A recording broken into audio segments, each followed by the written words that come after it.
Hello दोस्तों, welcome to my YouTube channel exam hacker. मैं गौरव सिंह मेरठ से। तो देखिए, सबसे पहले मैं आपको बता दूं कि मैं 3 यूनिट अपलोड कर चुका हूं। Unit first, unit second, unit third. किसकी? G370 जो आपका कोड है एग्ज़ाम का।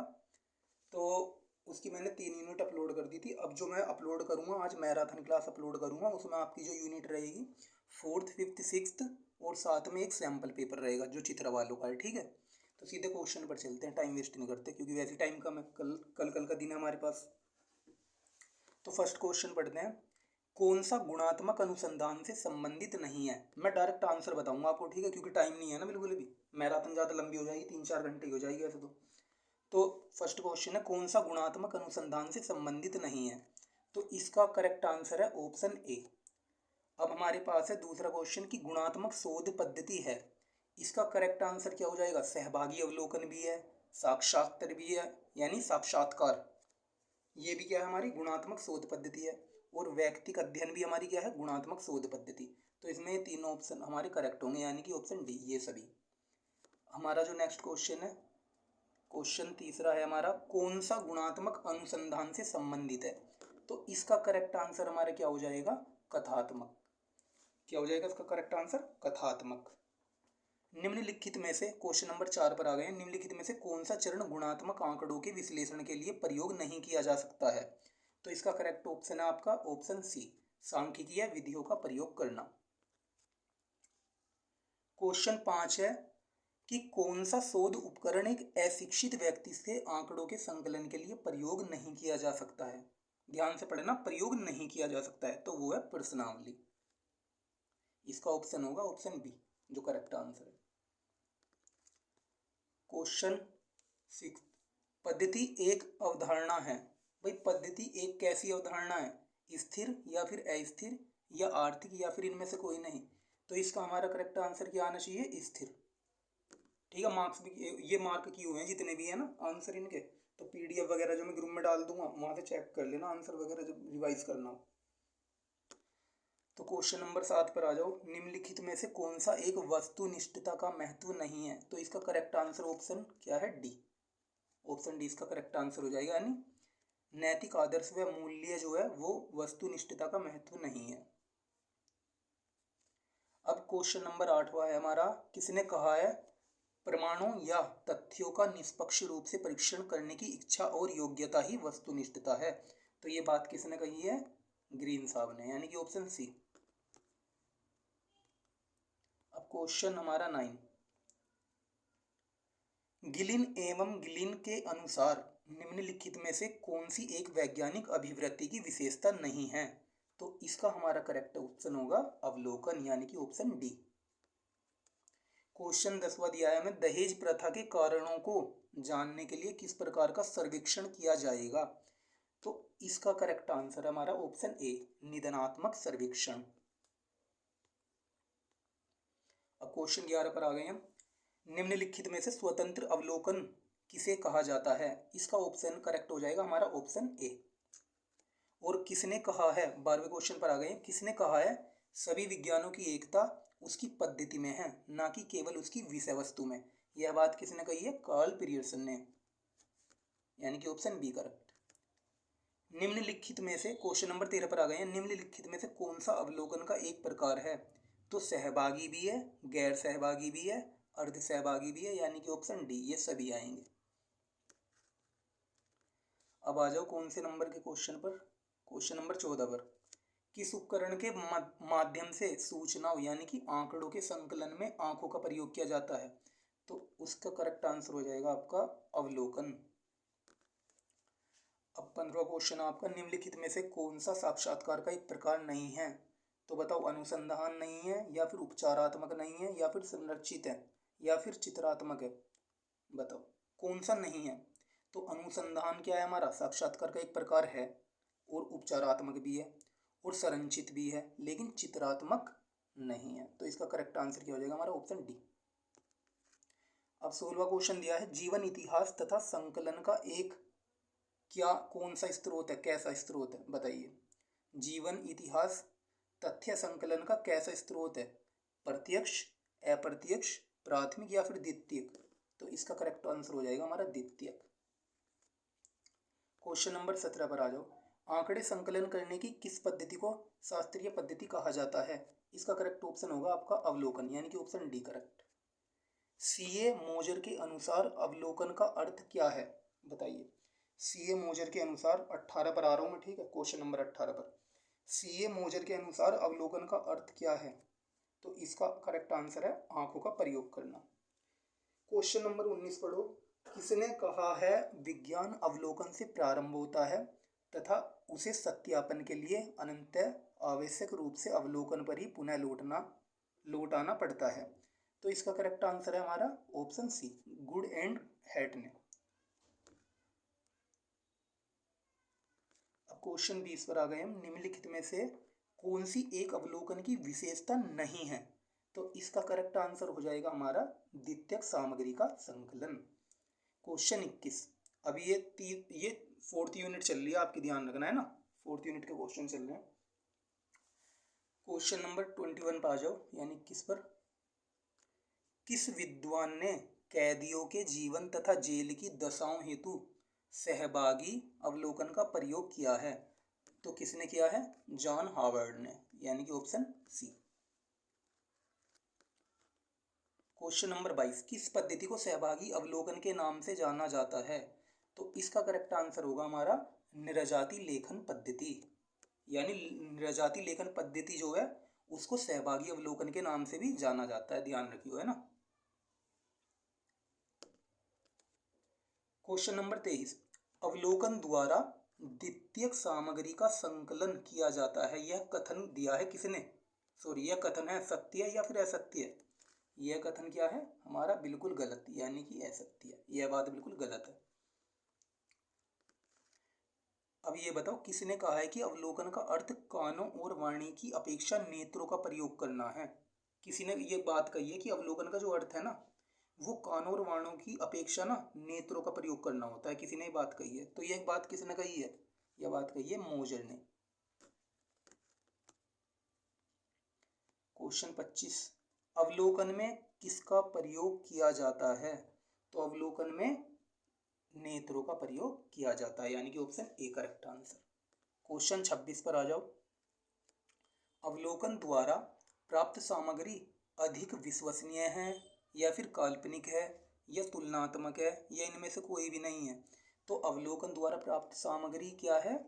विश्वसनीय है, यानी अवलोकन द्वारा प्राप्त सामग्री क्या है? अधिक विश्वसनीय है। इसका करेक्ट आंसर क्या है? Option A. Question number 27। निम्नलिखित में से कौन सा अनुसंधान प्रत्यय, विचार एवं अनुभवों को समझने के लिए प्रयोग किया गया है? इसका करेक्ट आंसर होगा आपका ऑप्शन ए, गुणात्मक अनुसंधान। अब मैं सीधे आंसर पर टिक करता चलूंगा, ठीक है, क्योंकि टाइम काफी हो जाएगा ना। तो 28वां बताओ, कौन सा गुणात्मक पद्धति का एक प्रकार नहीं है? तो इसका करेक्ट आंसर हमारे क्या हो जाएगा? सर्वेक्षण पद्धति। निम्नलिखित में से कौन सा गुणात्मक, 29 पर आ गए हम, क्वेश्चन नंबर 29, 29 पर है ना। निम्नलिखित में से कौन सा गुणात्मक आंकड़ों के विश्लेषण के लिए प्रयोग किया जाएगा?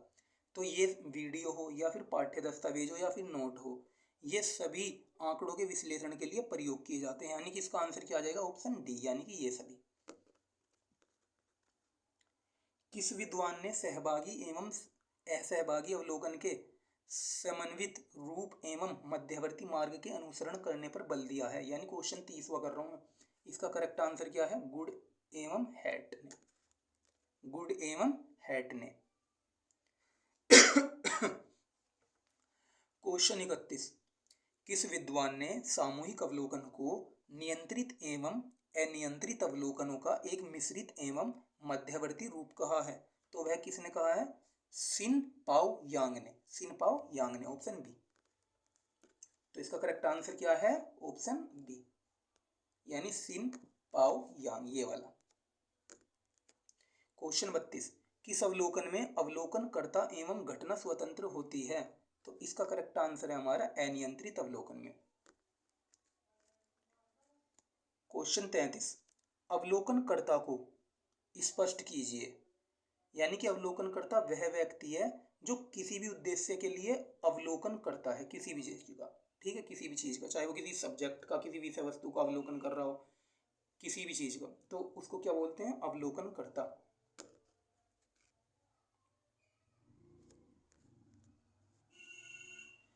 क्वेश्चन 34, निम्नलिखित में से कौन सी अनुसंधान की पद्धति नहीं है?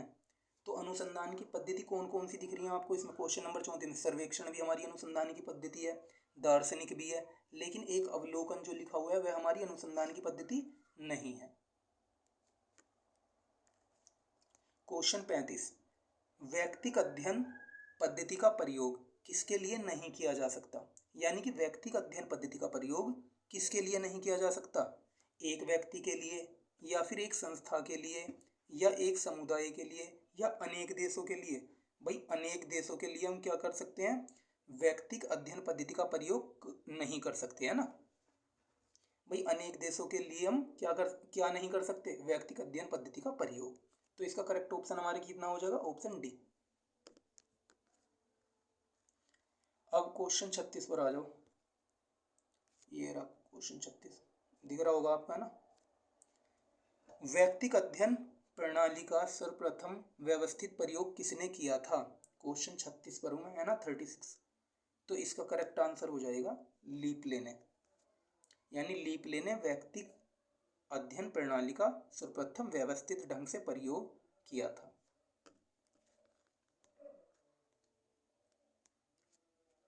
क्वेश्चन 37, व्यक्तिक अध्ययन पद्धति की विशेषताएं हैं गहन एवं सूक्ष्म अध्ययन तथा इकाई का संपूर्ण अध्ययन। यानी कि ऑप्शन ए भी और ऑप्शन बी, यानी कि ऑप्शन सी में है, ये दोनों ठीक है ना, क्योंकि गहन एवं सूक्ष्म अध्ययन और इकाई का संपूर्ण अध्ययन, ये दोनों ऑप्शन हमारे ठीक है। तो इसका करेक्ट आंसर कौन सा लगाएंगे? ऑप्शन सी, क्योंकि ए भी ठीक है हमारा, बी भी ठीक है, और ये दोनों कौन से में दिए गए हैं? ऑप्शन सी में। क्वेश्चन 38वां बताओ, निम्नलिखित में से कौन सी एक अनुसंधान की पद्धति नहीं है? इसका करेक्ट आंसर है आपका अवलोकन। क्वेश्चन 39 पर आ जाओ, यानी 39 नंबर। व्यक्तिक अध्ययन पद्धति द्वारा किस प्रकार के तथ्यों का संकलन किया जाता है? तो इसका करेक्ट आंसर है आपका गुणात्मक। किस अनुसंधान में, क्वेश्चन 40 पर आ गए हम, किस अनुसंधान में आंकड़ों के संग्रह के लिए खुले उत्तरों वाले प्रश्नों का प्रयोग किया जाता है? तो इसका करेक्ट आंसर क्या होगा आपका? ऑप्शन ए, गुणात्मक अनुसंधान में। क्वेश्चन 41, निम्नलिखित में से कौन सा व्यक्तिक अध्ययन का एक दोष है? तो इसका करेक्ट आंसर होगा आपका सीमित अध्ययन। क्वेश्चन 42, यह किसने कहा है व्यक्तिक अध्ययन पद्धति एवं सामाजिक सूक्ष्म दर्शक यंत्र है? भाई दोबारा सुन लो क्वेश्चन को, है ना, क्वेश्चन नंबर 42 को। किसी ने एक बात कही है, क्या कही है? सुनो, कि व्यक्तिक अध्ययन पद्धति जो है एक सामाजिक सूक्ष्म दर्शक यंत्र है। तो यह बात किसने कही है? बर्गेस ने। तो इसका करेक्ट आंसर होगा हमारा ऑप्शन ए। क्वेश्चन 43 यानी 43, व्यक्तिक अध्ययन में व्यक्तिक तथ्यों को उनके संपूर्ण जीवन चक्र के रूप में संकलित किया जाता है। यह कथन किसने दिए? यह कथन सही है या फिर गलत है? बताओ, सत्य है या फिर असत्य है? तो यह बात हमारी बिल्कुल सत्य है, यानी कि इसका आ जाएगा ऑप्शन ए, जो करेक्ट आंसर है। अब क्वेश्चन 44 यानी 44, व्यक्तिक अध्ययन पद्धति के संबंध में कौन सा इनमें से सत्य है? तो इसका करेक्ट आंसर होगा ऑप्शन डी। डायरेक्ट बता रहा हूँ, पीडीएफ आपको मिलेगी, रिवाइज कर लेना। क्वेश्चन 45, निम्नलिखित में से असत्य कथन छांटिए। तो इसका करेक्ट आंसर है ऑप्शन ए। अब क्वेश्चन नंबर 46, निम्नलिखित में से कौन सा व्यक्तिक अध्ययन के प्रयोग के लिए सर्वाधिक उपयुक्त क्षेत्र है? निम्नलिखित में से कौन सा व्यक्तिक अध्ययन के प्रयोग के लिए सर्वाधिक उपयुक्त क्षेत्र है? तो इसका करेक्ट आंसर होगा हमारा ऑप्शन डी, यानी कि ये सभी।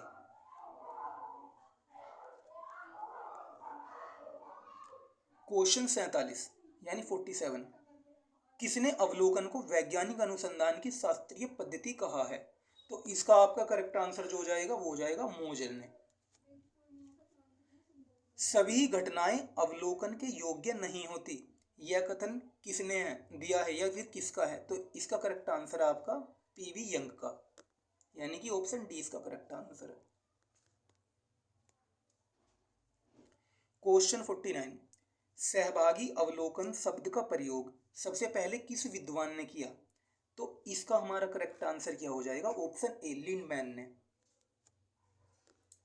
तो इसका ऑप्शन क्या हो जाएगा? ऑप्शन करेक्ट आंसर इसका लिंडमैन, यानी कि ऑप्शन ए।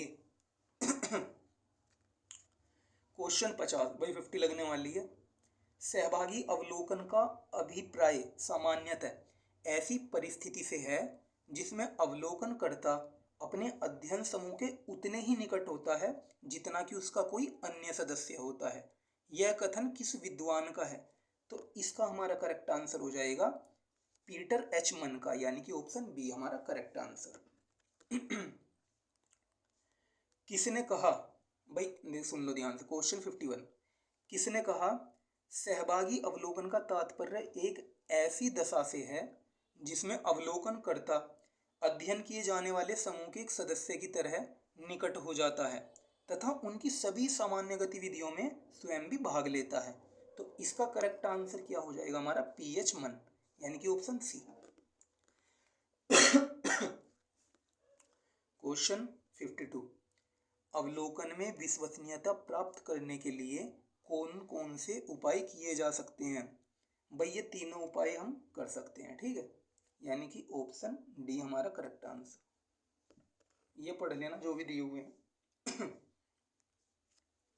निम्नलिखित में से कौन सा साधारण या अनियंत्रित अवलोकन का प्रकार है? क्वेश्चन 53 पढ़ रहा हूँ। निम्नलिखित में से कौन सा साधारण या अनियंत्रित अवलोकन का प्रकार है? तो इसका करेक्ट आंसर आपका ऑप्शन डी, यानी कि ये सभी। अब क्वेश्चन 54, गुड एवं हैट ने किस अवलोकन को साधारण अवलोकन कहा है? तो उन्होंने कौन से अवलोकन को साधारण अवलोकन कहा है? अनियंत्रित अवलोकन को, यानी कि ऑप्शन बी इसका करेक्ट आंसर।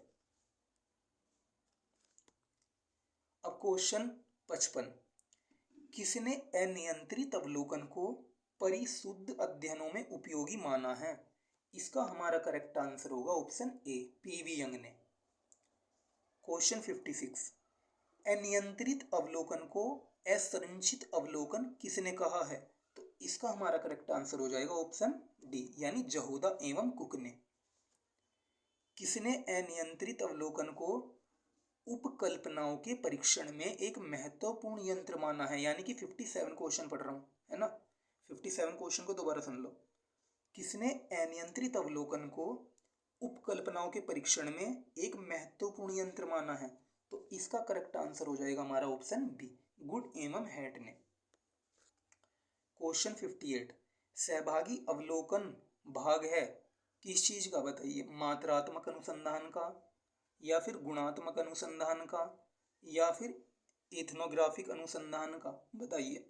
तो इसका करेक्ट आंसर हो जाएगा हमारा ऑप्शन डी, यानी कि बी और सी दोनों।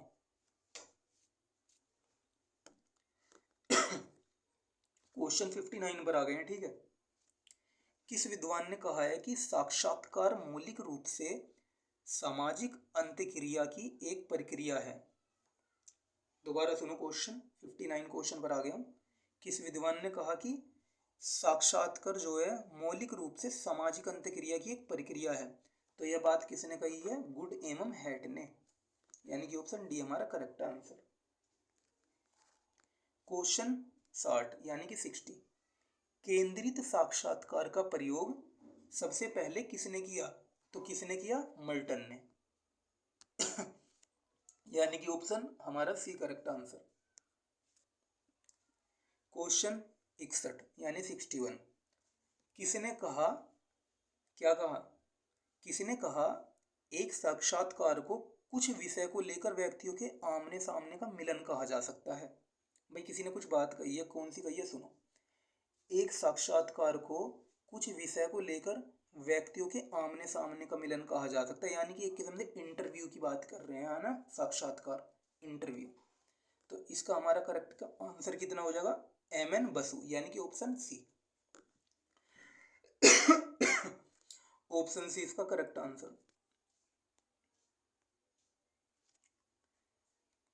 अब क्वेश्चन 62 पर आ जाओ, यानी क्वेश्चन 62 पर, किसने साक्षात्कार को मूल रूप से सामाजिक अंतःक्रिया की एक प्रक्रिया माना है?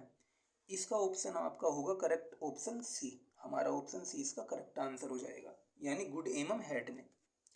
भाई इंटरव्यू एक कैसी प्रक्रिया है, क्वेश्चन नंबर 63 पढ़ूँ मैं।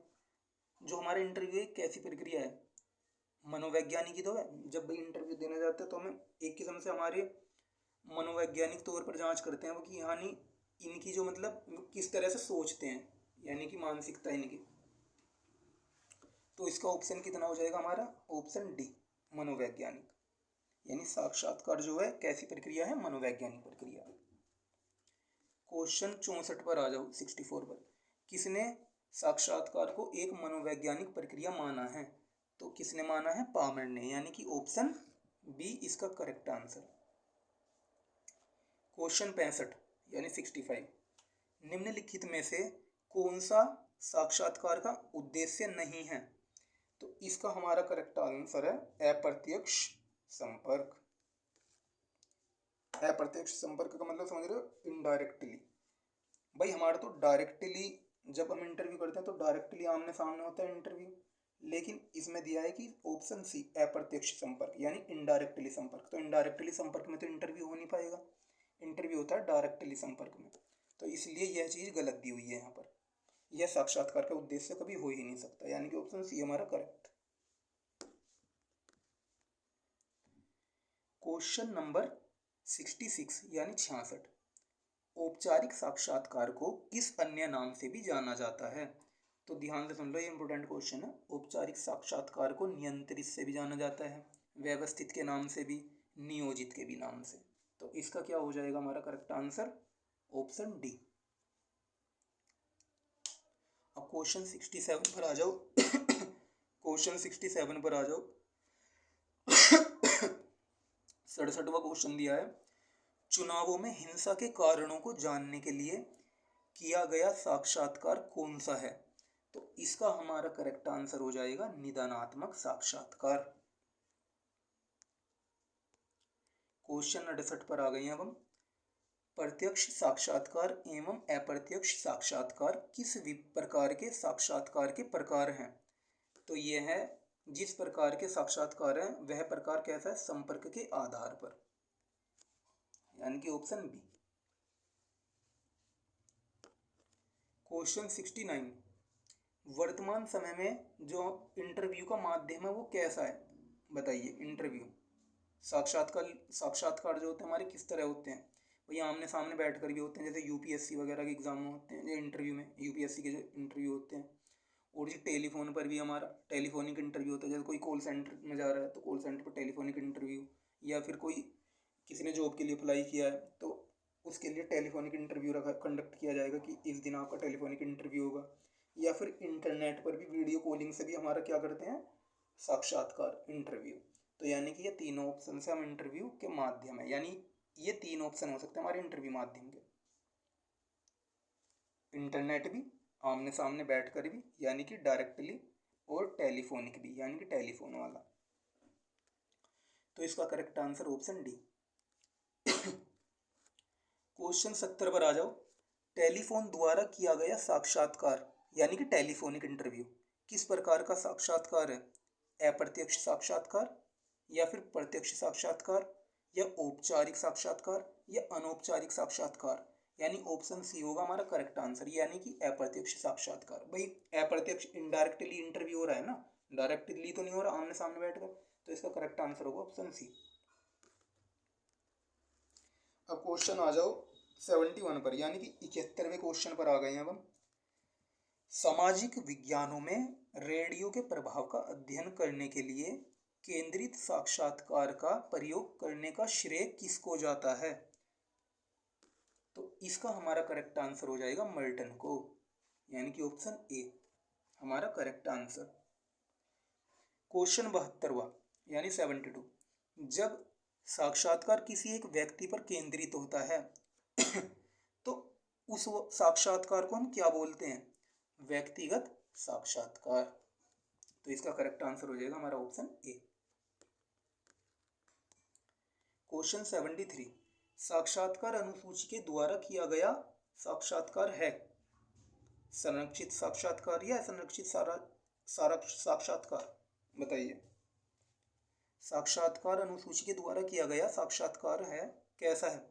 असंरचित साक्षात्कार या संरचित साक्षात्कार या अर्ध संरचित साक्षात्कार या फिर ये सभी। तो इसका हमारा करेक्ट आंसर होगा संरचित साक्षात्कार, option B, sorry option C. तो क्वेश्चन नंबर 73 का जो करेक्ट आंसर है वो है ऑप्शन सी, यानी संरचित साक्षात्कार। क्वेश्चन 74 पर आ गए हम। निम्नलिखित में से साक्षात्कार के बारे में क्या असत्य है? भाई असत्य पूछ रहा है तो इसका ऑप्शन पढ़ लेना, ठीक है। इसका ऑप्शन आएगा ऑप्शन डी। जो हमारा करेक्ट आंसर है इसका क्या है? ऑप्शन डी, क्वेश्चन नंबर 74 का। अब क्वेश्चन नंबर 75 पर आ गए हम 75 पर। सूचना के स्रोत के प्रकार हैं प्राथमिक, द्वितीयक या फिर ये दोनों, या फिर इनमें से कोई भी नहीं। तो भाई सूचना के स्रोत तो हमारे प्राथमिक भी हो सकते हैं, द्वितीयक भी हो सकते हैं, तो यानी कि ए और बी दोनों, यानी कि ऑप्शन सी इसका करेक्ट आंसर। अब क्वेश्चन नंबर 76 बताऊंगे। किस प्रकार की सूचनाएं क्षेत्रीय कार्य द्वारा प्रथम बार प्राप्त की जाती हैं? तो इसका करेक्ट आंसर हमारा कितना हो जाएगा? प्राथमिक, यानी कि ऑप्शन ए। अब क्वेश्चन 77 यानी कि 77। किसने कहा है कि प्राथमिक स्रोत वे स्रोत हैं जो प्रथम बार तथ्य प्रदान करते हैं? इसका जो प्रथम बार तथ्य प्रदान करते हैं, इसका तात्पर्य यह है कि वे तथ्य संकलित करने वाले लोगों द्वारा प्रस्तुत किए तथ्यों का मौलिक स्वरूप होते हैं। एक बार क्वेश्चन दोबारा बोलता हूँ, बड़ा सा क्वेश्चन है ना। क्वेश्चन 77। किसने कहा है कि प्राथमिक स्रोत वे स्रोत होते हैं जो प्रथम बार तथ्य प्रदान करते हैं? इसका तात्पर्य यह है कि वे तथ्य संकलित करने वाले लोगों द्वारा प्रस्तुत किए गए तथ्यों का मौलिक स्वरूप होते हैं। तो यह बात किसने कही है? पीएच मन ने, यानी कि ऑप्शन ए हमारा correct answer, option A pH मन। क्वेश्चन 78। निम्नलिखित में से किसने प्राथमिक स्रोत को प्रत्यक्ष और अप्रत्यक्ष स्रोत में विभक्त किया है? तो इसका करेक्ट ऑप्शन है आपका पीवी यंग ने, ऑप्शन बी। अब मैं डायरेक्ट क्वेश्चन पढ़ता चला जाऊंगा। जब मैं बोला करूंगा ना कि इसका करेक्ट आंसर ये है, तो फिर उसके बाद मैं डायरेक्ट क्वेश्चन बोला करूंगा, क्वेश्चन का नंबर नहीं बोलने को। और जहां मुझे जरूरत होगी मैं बोल दूंगा क्वेश्चन का नंबर, किस क्वेश्चन पर आ गए अपडेट कर दूंगा, ठीक है। तो अब क्वेश्चन नंबर 79। तथ्यों के स्रोत हैं प्राथमिक, द्वितीयक, प्रत्यक्ष या ये सभी? इसका करेक्ट आंसर हो जाएगा आपका ये सभी। Next question. निम्नलिखित में से कौन सा असत्य है? इसका ऑप्शन सी करेक्ट आंसर है, पढ़ लेना, इसके ऑप्शन बड़े हैं ना थोड़े।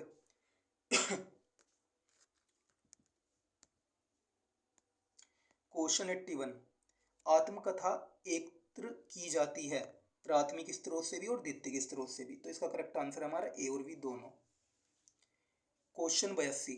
निम्नलिखित में से कौन सा एक प्राथमिक स्रोत का प्रकार नहीं है? भाई प्राथमिक स्रोत के प्रकार हमारे अवलोकन भी है, साक्षात्कार भी है, अनुसूची भी है। जो नहीं है वो क्या है? डायरी, यानी डायरी क्या हमारा प्राथमिक स्रोत का प्रकार नहीं है, ऑप्शन बी हमारा करेक्ट आंसर। निम्नलिखित में से कौन सा एक सार्वजनिक प्रलेख है? तो कौन सा सार्वजनिक प्रलेख है? समाचार पत्र, ऑप्शन ए आंसर। क्वेश्चन 84। प्राथमिक सामग्री में अधिक मौलिकता तथा विश्वसनीयता पाई जाती है, क्या यह बात सत्य है या असत्य है? यह बात बिल्कुल सत्य है। क्वेश्चन 85। अवलोकन, साक्षात्कार आदि प्राथमिक सामग्री के स्रोत हैं। अवलोकन जो है, साक्षात्कार आदि प्राथमिक सामग्री के स्रोत हैं, बताइए यह सत्य है असत्य है? दोबारा बोल रहा हूँ, क्वेश्चन 85। अवलोकन तथा साक्षात्कार आदि प्राथमिक सामग्री के स्रोत हैं, क्या यह बात सत्य है या फिर असत्य है? तो यह बात बिल्कुल सत्य है, तो यानी कि ऑप्शन ए हमारा करेक्ट आंसर। 85वें क्वेश्चन का हमारा ऑप्शन ए करेक्ट आंसर होगा। क्वेश्चन 86। द्वितीयक सामग्री अपर्याप्त होती है, इसका ऑप्शन करेक्ट होगा कुछ अंशों में सत्य है, यानी कि ऑप्शन सी। जनगणना रिपोर्ट है प्राथमिक तथ्य है या फिर द्वितीयक तथ्य है? द्वितीयक तथ्य है, इसका करेक्ट आंसर ऑप्शन बी। गला हो लिया खराब, इसलिए जल्दी जल्दी बोल रहा हूँ क्वेश्चन। ऐसा फील होगा जैसे डबल स्पीड लगा लिया फोन में, ठीक है। थोड़ा जल्दी मैं रीड करूँगा क्वेश्चन को, जो क्वेश्चन बड़ा रहेगा तो सहजता से पढ़ूंगा। भारत 2020 किस प्रकार का प्रलेख है? तो इसका करेक्ट आंसर है हमारा सार्वजनिक प्रलेख।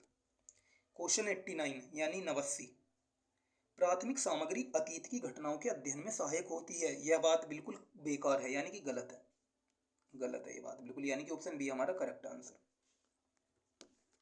क्वेश्चन 90 यानी कि 90, शोधकर्ता द्वारा स्वयं संकलित सामग्री को क्या कहा जाता है? तो इसको कहा जाता है प्राथमिक प्राथमिक सामग्री। इसको क्या कहा जाता है? प्राथमिक सामग्री। क्वेश्चन 91, द्वितीयक विश्लेषण है, इसका करेक्ट आंसर हो जाएगा हमारा सी, यानी सी करेक्ट ऑप्शन है क्वेश्चन नंबर 91 का। दूसरे ने संग्रह किए हैं इसलिए आंकड़ों का पुनः विश्लेषण। ठीक है, क्वेश्चन नंबर 91 जो था हमारा, जो मैं अभी बोल रहा था, बिल्कुल दोबारा सुन लो। द्वितीयक विश्लेषण है, इसका करेक्ट ऑप्शन क्या है हमारा? Option C correct answer C इसका करेक्ट आंसर है। बिल्कुल गला डैमेज हो गया, पता नहीं क्यों, अचानक कोल्ड ड्रिंक पीने के बाद हो गया। कोल्ड ड्रिंक पी थी ना अभी रोल वगैरह के साथ, तो उसने बेकार कर दिया बिल्कुल गला।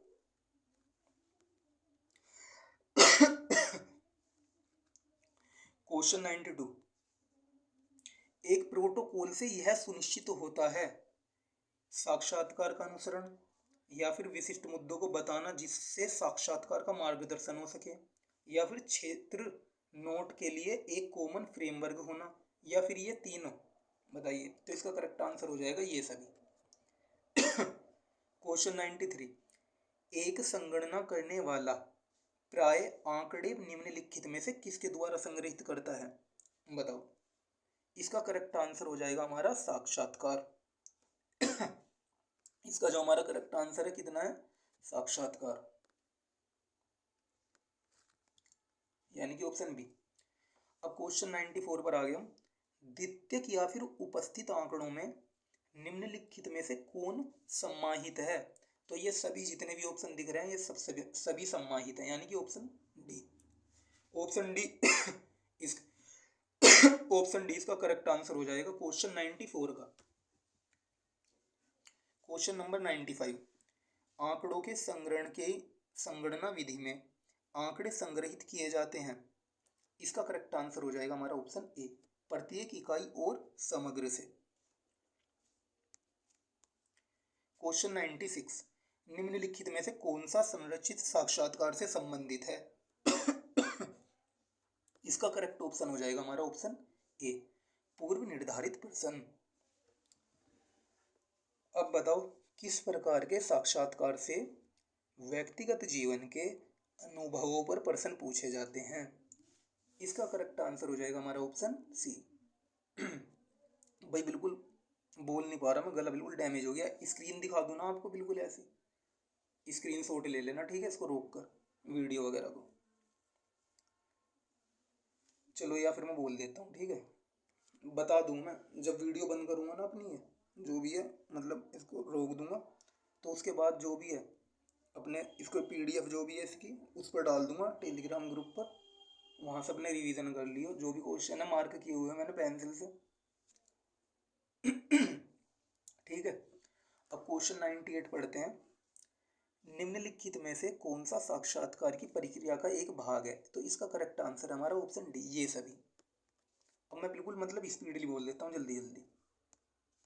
क्वेश्चन 99, किस प्रतिदर्शन पद्धति में जनसंख्या की प्रत्येक इकाई के चुने जाने का समान अवसर होते हैं?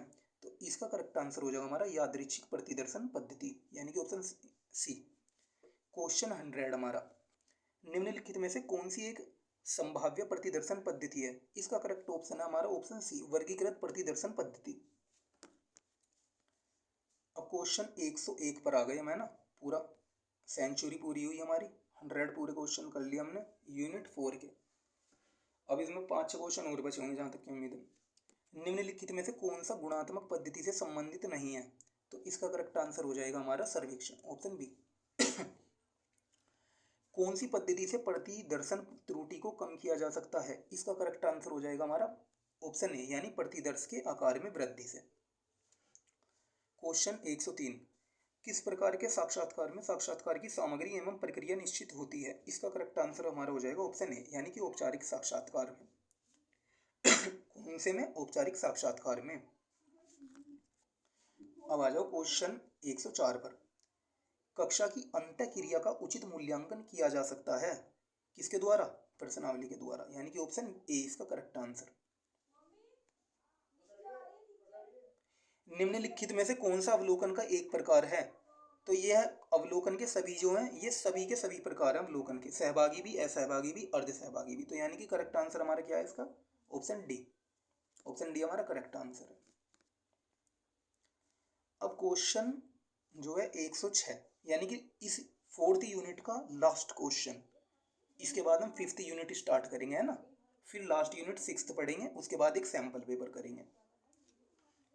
तो जब शोध की जनसंख्या निश्चित हो तो सामान्यतः कौन सी प्रतिदर्शन पद्धति का प्रयोग किया जाता है? तो इसका हमारा करेक्ट आंसर हो जाएगा व्यवस्थित प्रतिदर्शन पद्धति, यानी कि ऑप्शन बी हमारा इसका करेक्ट आंसर। 1 मिनट रुकिए, मैं आ रहा हूँ, ठीक है। वेट कीजिए 30 सेकंड या फिर हाँ 25-30 सेकंड वेट कीजिए।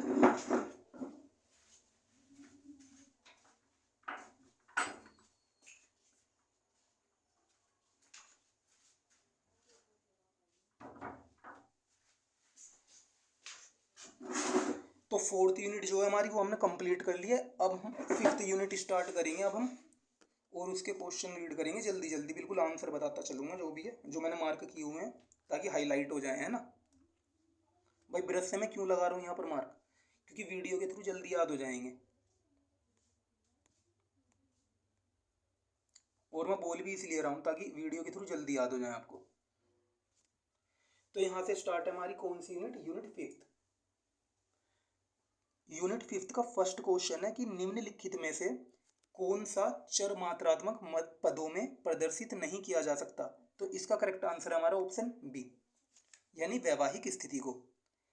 अब क्वेश्चन 2, मात्रात्मक अनुसंधान में आंकड़ों के संग्रह के लिए किस विधि का प्रयोग किया जाएगा बताइए? प्रश्नावली का, यानी कि ऑप्शन बी इसका correct answer.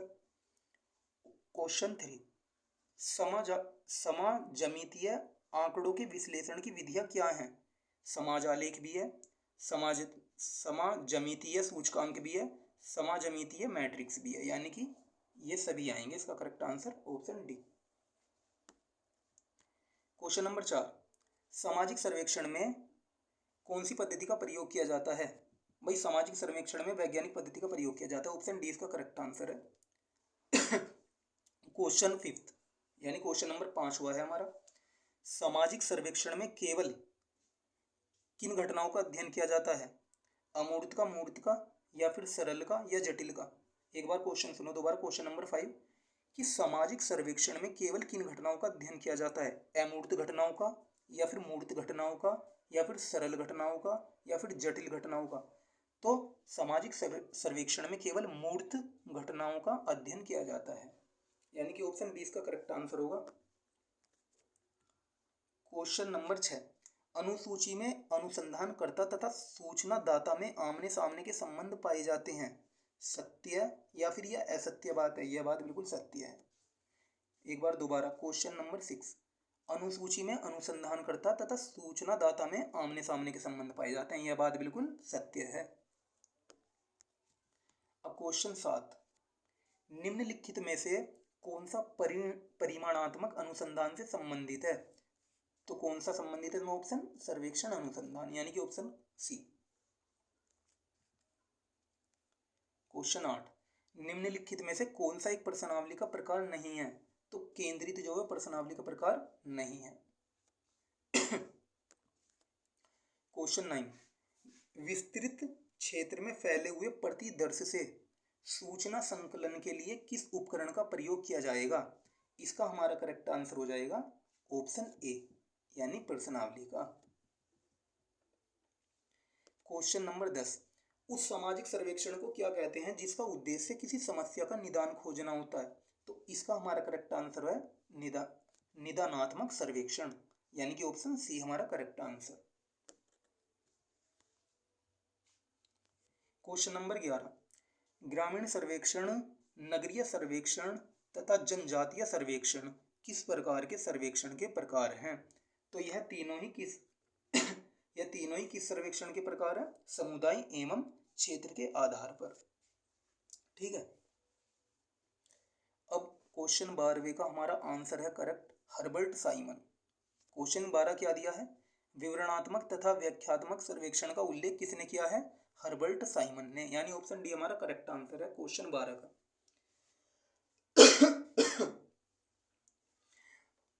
Question 13, August Comte के अनुसार वैज्ञानिक पद्धति का प्रथम चरण कौन सा है। तो प्रथम चरण कौन सा अगस्त कॉम्ट के अनुसार वैज्ञानिक पद्धति का, समस्या का चुनाव। ठीक है, इंपॉर्टेंट क्वेश्चन है ये भी। क्वेश्चन 14, लुंडबर्ग ने वैज्ञानिक पद्धति के कितने चरणों का उल्लेख किया है।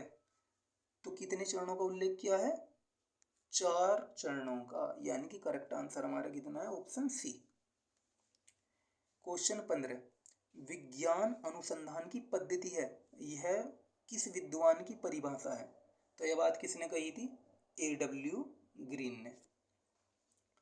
क्वेश्चन 16 यानी कि 16, किस विद्वान ने कहा है कि विज्ञान समस्त अनुभव सिद्ध संसार के प्रति दृष्टिकोण की एक पद्धति है। तो इसका हमारा करेक्ट आंसर ऑप्शन बी, यानी गुड एवं हेट ने। अब क्वेश्चन 17 पर आ गए हम। किस विद्वान ने कहा है कि विस्तृत अर्थ में वैज्ञानिक पद्धति व्यवस्थित अवलोकन, वर्गीकरण एवं निर्वचन है। एक बार क्वेश्चन दोबारा सुनो। क्वेश्चन नंबर 17 यानी 17वें पर आ रहा हूँ मैं। ठीक है, किस विद्वान ने कहा है कि विस्तृत अर्थ में वैज्ञानिक पद्धति व्यवस्थित अवलोकन, वर्गीकरण एवं निर्वचन है। बताइए। तो यह बात किसने कही है, जॉर्ज लुंडबर्ग ने। अब क्वेश्चन 18 पर आ गए हम। निम्नलिखित में से कौन सी वैज्ञानिक पद्धति की विशेषता नहीं है। तो इसका हमारा करेक्ट आंसर हो जाएगा व्यक्ति निष्ठता, यानी कि ऑप्शन बी। क्वेश्चन 19 पढ़िए क्या लिखा है। पद्धति एक कैसी अवधारणा है, स्थिर या अस्थिर या फिर आर्थिक। पद्धति एक स्थिर अवधारणा है, यानी ऑप्शन ए हमारा करेक्ट आंसर है। अब क्वेश्चन नंबर 20, निम्नलिखित में से कौन सा एक वस्तुनिष्ठता का महत्व नहीं है। तो इसका करेक्ट आंसर ऑप्शन डी है, यानी नैतिक आदर्श एवं मूल्य। क्वेश्चन 21, निम्नलिखित में से कौन सा मापन का सर्वश्रेष्ठ स्तर है। तो अनुपात मापनी, इसका करेक्ट आंसर हो जाएगा, यानी कि ऑप्शन डी। निम्नलिखित में से कौन सी निम्न स्तर की मापनी है। तो इसका हमारा करेक्ट आंसर हो जाएगा ऑप्शन ए, नामिक मापनी। क्वेश्चन नंबर 23 दिया है कि निम्नलिखित में से स्वतंत्र अवलोकन किसे कहा जाता है। तो किसे कहा जाता है, अनियंत्रित अवलोकन को। ठीक है, हमारा करेक्ट आंसर इसका क्या हो जाएगा, क्वेश्चन नंबर 23 का ऑप्शन है अनियंत्रित अवलोकन। अब क्वेश्चन 24, सामज्मिति द्वारा किस प्रकार के आंकड़ों का संकलन किया जा सकता है। प्राथमिक आंकड़ों का या द्वितीयक आंकड़ों का या फिर इन दोनों का। बताइए। इसमें प्राथमिक आंकड़ों का। ठीक है, हमारा करेक्ट आंसर है प्राथमिक आंकड़ों का संकलन किया जा सकता है।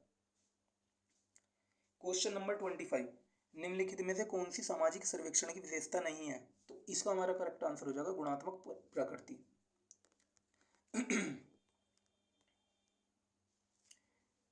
क्वेश्चन 26, सामाजिक सर्वेक्षण किस प्रकार के अध्ययनों में सहायक है। भाई वर्णनात्मक अध्ययन में भी सहायक है, अन्वेषणात्मक अध्ययन में भी, कार्य कारण संबंधी अध्ययन में भी सहायक है, यानी कि ये सारे ही ऑप्शन हमारे करेक्ट हैं। ऑप्शन डी हमारा सही आंसर है कि ये सभी। क्वेश्चन नंबर 27, निम्नलिखित में से कौन सा सामाजिक सर्वेक्षण का गुण नहीं है। वस्तुनिष्ठता या फिर वैज्ञानिक परिशुद्धता या परिमाणात्मक सूचनाएं या फिर अवास्तविक सूचनाएं। बताइए, इसका करेक्ट आंसर है क्या हमारा, ऑप्शन डी, अवास्तविक सूचनाएं। क्वेश्चन 28, सामाजिक सर्वेक्षण में यानी सामाजिक सर्वेक्षणों में अध्ययनों का मुख्य जो केंद्र बिंदु है वो क्या होता है। तो इसका हमारा करेक्ट आंसर हो जाएगा ऑप्शन बी, यानी कि सामाजिक समस्याएं। तो क्वेश्चन नंबर 28 का हमारा करेक्ट आंसर क्या है, ऑप्शन बी, यानी सामाजिक समस्याएं। अब आ जाओ क्वेश्चन नंबर 29 पर।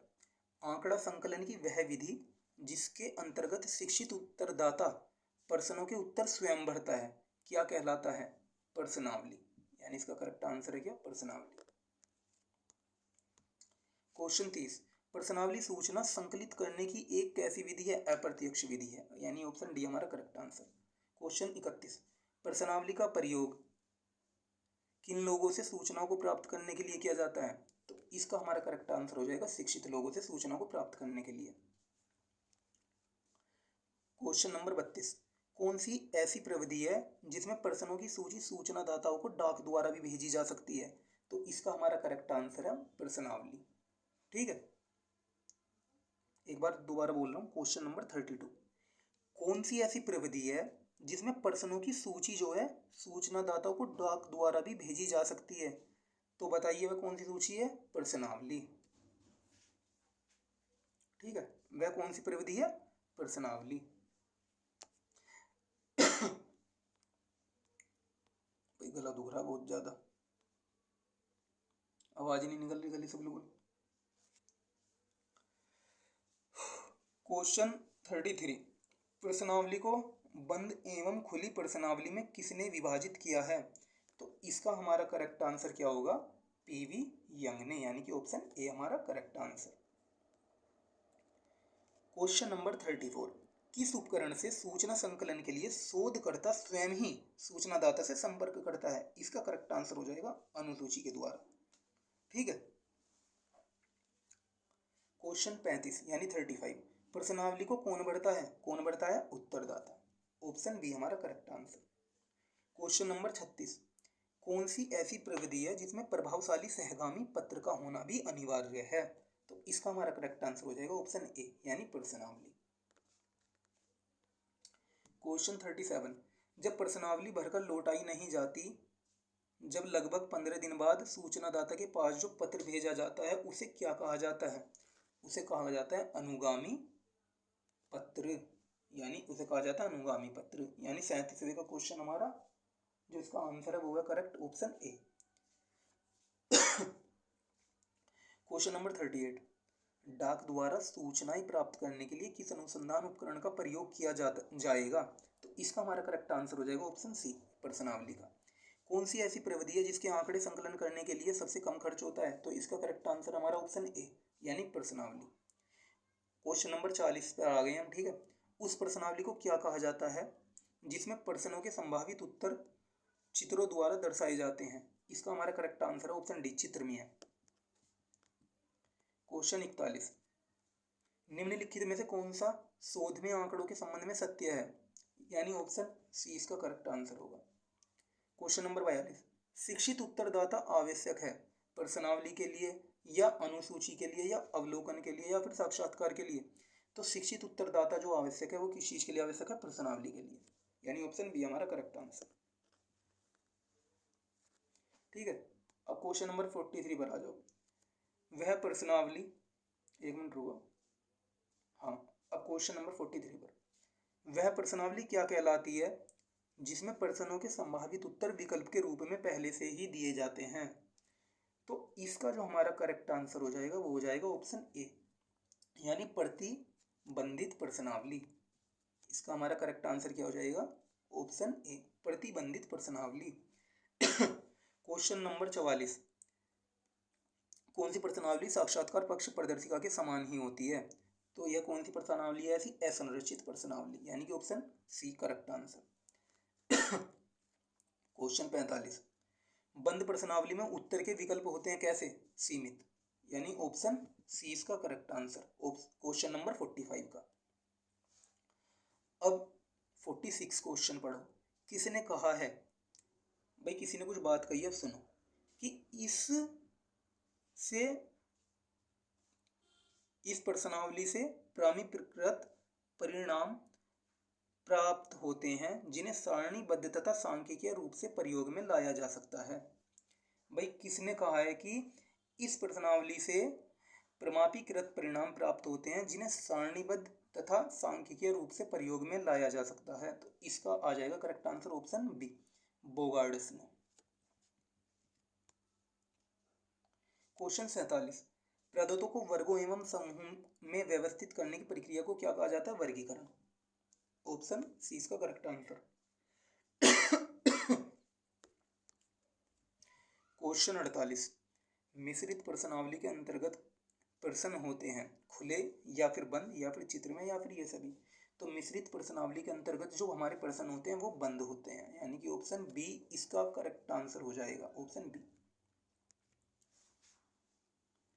क्वेश्चन 49, कौन सी अंतर्वस्तु विश्लेषण का चरण नहीं है?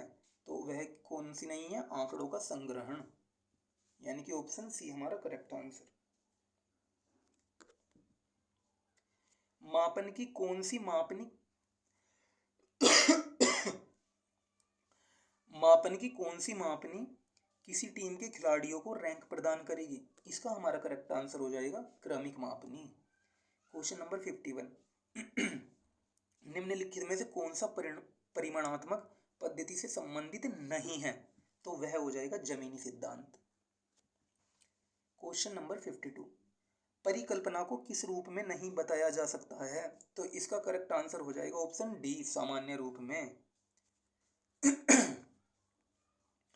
क्वेश्चन 53, किस अनुसूची में प्रत्यक्ष साक्षात्कार के द्वारा सूचनाएं एकत्रित की जाती हैं? इसका हमारा करेक्ट आंसर हो जाएगा साक्षात्कार अनुसूची। भाई गला ऐसा लग रहा है जैसे किसी ने घिस दिया हो अंदर से बिल्कुल। अब क्वेश्चन 54 पर आ जाओ, किस अनुसूची को अवलोकन पथ प्रदर्शिका भी कहा जाता है? इसका हमारा करेक्ट आंसर हो जाएगा अवलोकन अनुसूची। आज तो क्वेश्चन पढ़ने में भी दिक्कत हो रही है बहुत। पढ़ रहा कुछ और, मुंह से कुछ और निकल रहा है। अब क्वेश्चन 55 पर आ जाओ, अनुसूची का प्रयोग किया जाता है, तो बताओ इसका आंसर क्या हो जाएगा? शिक्षित उत्तरदाताओं के लिए या अशिक्षित उत्तरदाताओं के लिए, या फिर इनमें से कोई नहीं, या फिर ये दोनों? बताओ तो इसका करेक्ट आंसर क्या हो जाएगा हमारा? ये दोनों, यानी कि ऑप्शन सी। निम्नलिखित में से किस अनुसूची का प्रयोग ऐसी सामग्री का आलेखन करने के लिए किया जाता है जिन्हें विभिन्न प्रकार के प्रलेखों, व्यक्तिगत जीवन इतिहासों तथा अन्य सामग्री से प्राप्त किया जाता है? तो इसका करेक्ट आंसर हो जाएगा हमारा प्रलेख अनुसूची, यानी कि ऑप्शन ए। ऑप्शन ए हमारा क्या है? Correct answer. क्वेश्चन 57 पर आ गए हम, ठीक है। 57 पर, किस अनुसूची के द्वारा लोगों की अभिवृत्तियों का सांख्यिकी मापन किया जाता है? तो इसका हमारा करेक्ट आंसर हो जाएगा मूल्यांकन अनुसूची का, यानी मूल्यांकन अनुसूची द्वारा, है ना। क्वेश्चन 58, समाजमितीय अध्ययनों में किस अनुसूची का अधिक प्रयोग हुआ है? तो किसका प्रयोग अधिक हुआ है? मूल्यांकन अनुसूची का।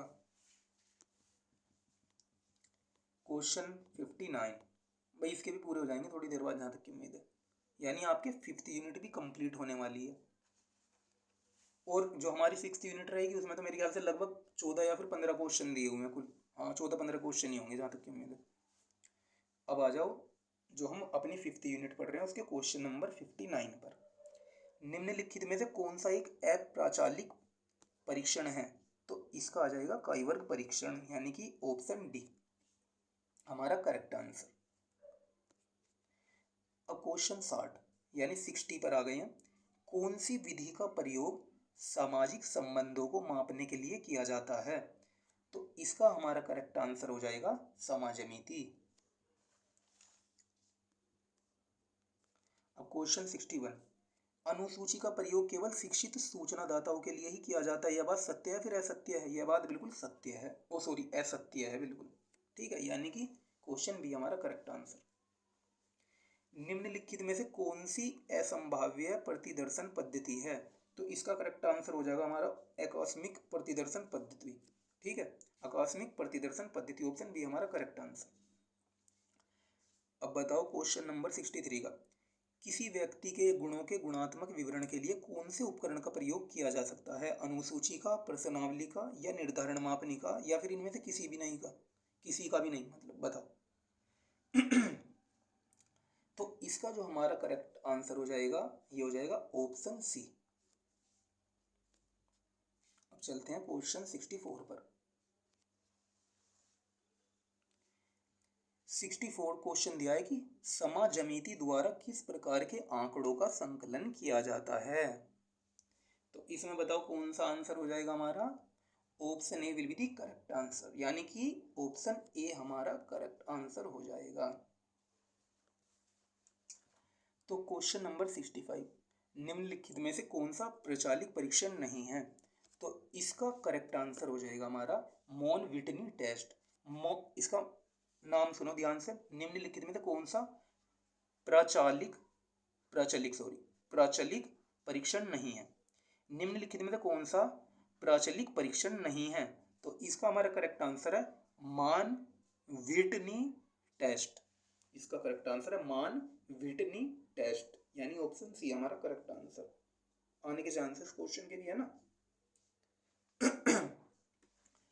अब क्वेश्चन नंबर 66, कौन सा एक रेखीय प्रदर्शन नहीं है? तो इसका करेक्ट आंसर हमारा निर्धारण मापनी। क्वेश्चन नंबर 67, निम्नलिखित में से कौन सा एक प्रचलित परीक्षण नहीं है? एक मिनट, अब दोबारा सुनो। क्वेश्चन नंबर 67, निम्नलिखित में से कौन सा एक प्रचलित परीक्षण नहीं है? तो कौन सा वो परीक्षण है? एफ परीक्षण, जो कि एक प्रचलित परीक्षण है। क्वेश्चन नंबर 67 को फिर से बोल रहा हूँ, निम्नलिखित में से कौन सा एक प्रचलित परीक्षण है? तो वह कौन सा परीक्षण है? एफ परीक्षण, यानी कि ऑप्शन सी हमारा करेक्ट आंसर। क्वेश्चन नंबर 68, निम्नलिखित में से कौन सा अप्रचलित परीक्षण है? निम्नलिखित में से कौन सा अप्रचलित परीक्षण है? तो इसका ऑप्शन बी हो जाएगा हमारा करेक्ट आंसर, यानी काइवर्ग परीक्षण। अब नेक्स्ट क्वेश्चन है 69, सबसे शुद्ध मापनी है? तो इसका हमारा जो हो जाएगा वो हो जाएगा option D will be the correct answer, यानी कि अनुपात मापनी। अब 70, क्वेश्चन नंबर 70 पर आ गए हम, यानी कि 70 पर।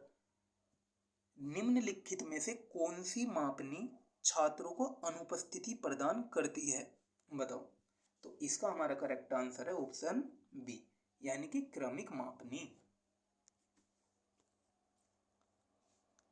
एक बार चेक कर लो इसमें कितने क्वेश्चन है टोटल। हाँ, क्वेश्चन तो खत्म ही हो गए, ये 4 क्वेश्चन है लास्ट के बाद 71 से लेकर 74 तक। तो अब तुम्हारी जो यूनिट 5 है वो बिल्कुल खत्म हो जाएगी इन 4 क्वेश्चन के बाद, फिर चलेगी यूनिट 6 आपकी। उसके हम क्वेश्चन करेंगे कवर, ठीक है। 14-15 क्वेश्चन दिए होंगे या 15-16, उसमें जो भी है, वैसे 15 ही दिए होंगे जहाँ तक की उम्मीद है। तो 15 क्वेश्चन दिए हैं। अब 15 क्वेश्चन को हम बहुत ही जल्दी मतलब ख़त्म कर देंगे जो हमारी 6th यूनिट है उसको। उसके बाद हम 100 क्वेश्चन पूरे, यानी 100 क्वेश्चन आने हमारे एग्जाम में 4 तारीख को, 4 अप्रैल को, यानी परसों। तो उन 100 क्वेश्चन को एक बार हम सैम्पल पेपर के तौर पर पढ़ लेंगे, है ना। जो हमारे 100 क्वेश्चन आएंगे ना, उन्हीं के जैसे क्वेश्चन पढ़ लेंगे हम थोड़े, उन्हीं से मैच जो करेंगे, क्या पता उन्हीं में से कुछ क्वेश्चन आ जाए जो हम सैम्पल पेपर पढ़ेंगे, है ना। चित्रा के मॉडल के, जो मॉडल पेपर के पीछे दिया हुआ है।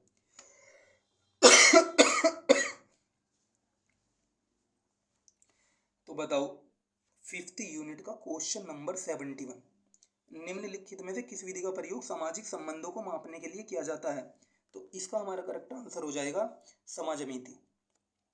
क्वेश्चन नंबर 72, कौन सी अनुसंधान पद्धति अंकों एवं ग्राफों के द्वारा प्रदर्शित की जाती है? तो इसका करेक्ट आंसर हो जाएगा हमारा परिमाणात्मक अनुसंधान। क्वेश्चन नंबर 73, कौन सा किसी समूह के सदस्यों के मध्य आकर्षण एवं विकर्षण के चित्रण से संबंधित है? तो इसका हमारा करेक्ट आंसर ऑप्शन सी हो जाएगा, यानी कि समाजमिति। लास्ट क्वेश्चन यूनिट 5 का 74, समाजमिति का प्रयोग किया जाता है समाजशास्त्र में, मनोविज्ञान में, मान विज्ञान में, या फिर ये सभी में? तो इसका समाजशास्त्र में प्रयोग किया जाता है, किसका? समाजमिति का। तो इसका करेक्ट आंसर हमारा ऑप्शन ए। कौन सा करेक्ट ऑप्शन होगा इसका हमारा? समाजशास्त्र में, यानी कि ऑप्शन ए। तो भाई 2 यूनिट करा दिए मैंने, है ना। अब 3rd यूनिट तुम खुद कर लेना, मतलब मैं ही करा दे रहा हूँ, कोई बात नहीं। अब 3rd यूनिट है तुम्हारी, इस पर आ जाओ, ये रही, सॉरी 3rd यूनिट नहीं, क्वेश्चन यूनिट 6 ये रही, शोध विवरण, यानी कि रिसर्च रिपोर्ट। अब इसके क्वेश्चन पढ़ लो, 15 क्वेश्चन दिए गए हैं इसमें। रिपोर्ट में प्रथम होता है, तो इसका हमारा करेक्ट ऑप्शन क्या होगा? ऑप्शन ए हमारा करेक्ट आंसर हो जाएगा शीर्षक। क्वेश्चन 2 यानी कि क्वेश्चन दूसरे पर आ गए हैं। रिपोर्ट में होता है शीर्षक, भूमिका, संदर्भ या फिर ये तीनों, तो यानी कि ये सभी होते हैं, यानी कि option D will be the correct answer. अब आ जाओ क्वेश्चन नंबर 3 पर। शोध रिपोर्ट में सार किस पृष्ठ पर दिया जाना चाहिए? प्रथम पर, द्वितीय पर, तृतीय पर या फिर चतुर्थ पर? भाई इसका ऑप्शन क्या हो जाएगा हमारा? द्वितीय पर। शोध रिपोर्ट में जो सार दिया जाना चाहिए वह द्वितीय पृष्ठ पर दिया जाना चाहिए, है ना, यानी दूसरे पृष्ठ पर। क्वेश्चन नंबर 4, आभार प्रदर्शन किस पृष्ठ पर करते हैं? तीसरे पर, चौथे पर, पांचवें पर या फिर छठे पर? तो हम जो आभार प्रदर्शन करते हैं कौन से पृष्ठ पर करते हैं? तीसरे पृष्ठ पर, यानी ऑप्शन ए हमारा करेक्ट आंसर। निष्कर्ष कौन से पेज पर लिखते हैं भाई? सॉरी, निष्कर्ष लिखते हैं कब लिखते हैं? शोध के बीच में, जब शोध चल रहा हो, या फिर शोध के प्रारंभ में यानी कि जब शोध की स्टार्टिंग की हो, या फिर निष्कर्ष लिखते ही नहीं है, या फिर शोध के अंत में हम निष्कर्ष लिखते हैं। तो इसका करेक्ट आंसर हो जाएगा हमारा शोध के अंत में। भाई शोध जब खत्म होता है उसके अंत में हम निष्कर्ष लिखते हैं। शोध रिपोर्ट के अंत में क्या देते हैं बताइए? संदर्भ सूची, विवरण सूची, अनुक्रमणिका या फिर ये सभी? भाई इसका करेक्ट आंसर हो जाएगा हमारा संदर्भ सूची। शोध रिपोर्ट के अंत में क्या देते हैं? संदर्भ सूची।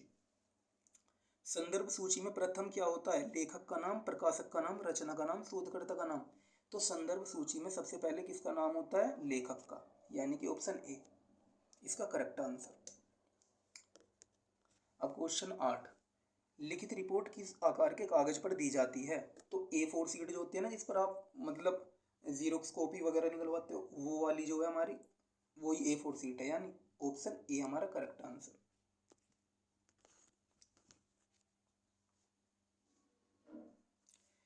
क्वेश्चन 9, रिपोर्ट पर होता है क्या? शोध का वर्ष, या शोधकर्ता का नाम, या निदेशक का नाम, या फिर ये तीनों चीजें? तो क्या हो जाएगा इसका? ये तीनों चीजें है ना, शोधकर्ता का नाम, निदेशक का नाम और शोध का वर्ष, ये तीनों ही रिपोर्ट पर होते हैं। क्वेश्चन नंबर 10 यानी 10वां क्वेश्चन, शोध रिपोर्ट प्रस्तुत करते हैं, बताओ जिल्द बंद करके प्रस्तुत करते हैं, या फिर ऐसे किसी को खुली पकड़ा देते हैं, या फिर 5000 पृष्ठों में, या फिर इनमें से कोई नहीं? तो भाई जिल्द बंद करके हम शोध रिपोर्ट प्रस्तुत करते हैं, है ना। क्वेश्चन नंबर 11 यानी कि 11, संदर्भ ग्रंथ सूची में सर्वप्रथम क्या लिखा जाता है? बताओ भाई, संदर्भ ग्रंथ सूची में सबसे ऊपर सबसे प्रथम क्या लिखा जाएगा? हमारा लेखक का नाम, यानी option A correct answer. Question 12, संदर्भ ग्रंथ सूची में किसको टेढ़े अक्षरों में लिखा जाता है? प्रकाशक के नाम को, या फिर लेखक के नाम को, या फिर पुस्तक के शीर्षक को, या इनमें से कोई नहीं? तो पुस्तक के शीर्षक को हम संदर्भ ग्रंथ सूची में जब लिखेंगे तो टेढ़े अक्षरों में लिखेंगे, ठीक है, यानी कि ऑप्शन बी हमारा करेक्ट आंसर।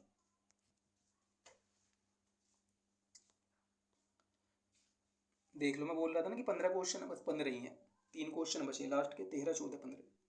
तो क्वेश्चन 13 का जो आंसर है वो हमारा कितना होगा? कौन सा अनुसंधान प्रतिवेदन का उद्देश्य नहीं है? तो इसका आंसर है ऑप्शन डी, अनुसंधान की विवेचना। अब क्वेश्चन 14 यानी कि क्वेश्चन नंबर 14 पर आ जाओ, अनुसंधान प्रतिवेदन का अंतिम चरण है क्या? सारांश। इसका करेक्ट आंसर क्या है? सारांश, यानी कि ऑप्शन बी। अब लास्ट क्वेश्चन है आपका 6th यूनिट का, है ना, यूनिट नंबर 6 का आपका लास्ट क्वेश्चन है ये जो है, पढ़ो इसे। निम्नलिखित में से कौन सा अनुसंधान का अंतिम चरण है? तो अनुसंधान प्रतिवेदन जो है वही अंतिम चरण है, ये हमारा करेक्ट आंसर हो जाएगा, ऑप्शन बी। भाई आपकी 6 की 6 यूनिट आज खत्म करवा दी पूरी, यानी 3 यूनिट की तो वीडियो मैंने डाल दी थी ऑलरेडी बनाकर, और अब ये 3 यूनिट की ये मैराथन आ रही है, और इसके साथ एक और कंबाइन होकर एक सैम्पल पेपर आ रहा है जो कि पूरे 100 क्वेश्चन का है, और वो क्वेश्चन जरूर पढ़ लियो भाई। जितनी भी ये मेरिट है ना, जितनी भी ये यूनिट है ना, इन्हें तो पढ़ी हुई, और इसके साथ जो सैम्पल पेपर है वो जरूर याद करके जाइए। तो वही अब हम चलेंगे अपने प्रतिदर्श प्रश्न पत्र पॉलिटिकल साइंस के, है ना, जो सैम्पल पेपर है, रिसर्च मैथडोलॉजी का। ये देख लो, यहाँ पर हमारे मैक्सिमम मार्क्स दिए गए हैं, यानी कि जितने में से मार्क्स मिलेंगे, यानी ये टोटल पेपर हमारा कितने का रहेगा, 100 मार्क्स का। ये जो हमारा जी 370 है, यानी हमारे 100 मार्क्स के रहेंगे जितने भी पेपर होने हैं। अब क्वेश्चन नंबर 1, किसने कहा है, ये तो मेरे ख्याल से फर्स्ट यूनिट का फर्स्ट ही क्वेश्चन है ना। किसने कहा है कि समस्या समाधान के लिए प्रस्तावित पर्सन है, तो टाउनसेंड ने कहा है, ये तो सबको ही पता है। अब बताओ कौन सा गुणात्मक अनुसंधान से संबंधित नहीं है, और मैं इसका भी बता दूं ना, तो ये वाला जो क्वेश्चन है, जहां तक की उम्मीद है, आपकी 4th यूनिट का फर्स्ट ही क्वेश्चन है। तो इसका क्या आ जाएगा भाई, गलती भी हो सकता है, मुझे पक्का मतलब लग रहा है बस, लेकिन फर्स्ट वाले की गारंटी है। तो दूसरा क्वेश्चन हमारा क्या है कि कौन सा गुणात्मक अनुसंधान से संबंधित नहीं है, तो इसका करेक्ट आंसर हो जाएगा हमारा प्रश्नावली। प्रश्नावली। तो क्वेश्चन नंबर 2 का हमारा करेक्ट आंसर क्या है, प्रश्नावली, यानी कि ऑप्शन ए। चलो तीसरे क्वेश्चन पर चलो। अब मैं बहुत स्पीडली पढ़ूंगा, ठीक है, बस स्क्रीन रोक रोक कर देख लेना, वीडियो जैसे भी आपको देखनी, स्क्रीनशॉट ले लियो। खैर स्क्रीनशॉट के लेना, मैं पीडीएफ ही सेंड कर दूंगा, आज ही कर दूंगा ग्रुप में। इस पीडीएफ का नाम क्या रहेगा, जी 370 यूनिट, सॉरी मैराथन यूनिट, है ना, या फिर मैराथन क्लास, जो भी है मैराथन के नाम से रहेगी, जी 370 marathon PDF. But Telegram group जरूर ज्वाइन कर लियो। अब देख लो क्वेश्चन नंबर 3, कि क्वेश्चन नंबर 3 क्या दिया गया है, निम्नलिखित में से कौन सा आंकड़ों का द्वितीयक स्रोत नहीं है। भाई सर्वेक्षण जो है हमारा, वह आंकड़ों का द्वितीयक स्रोत बिल्कुल भी नहीं है।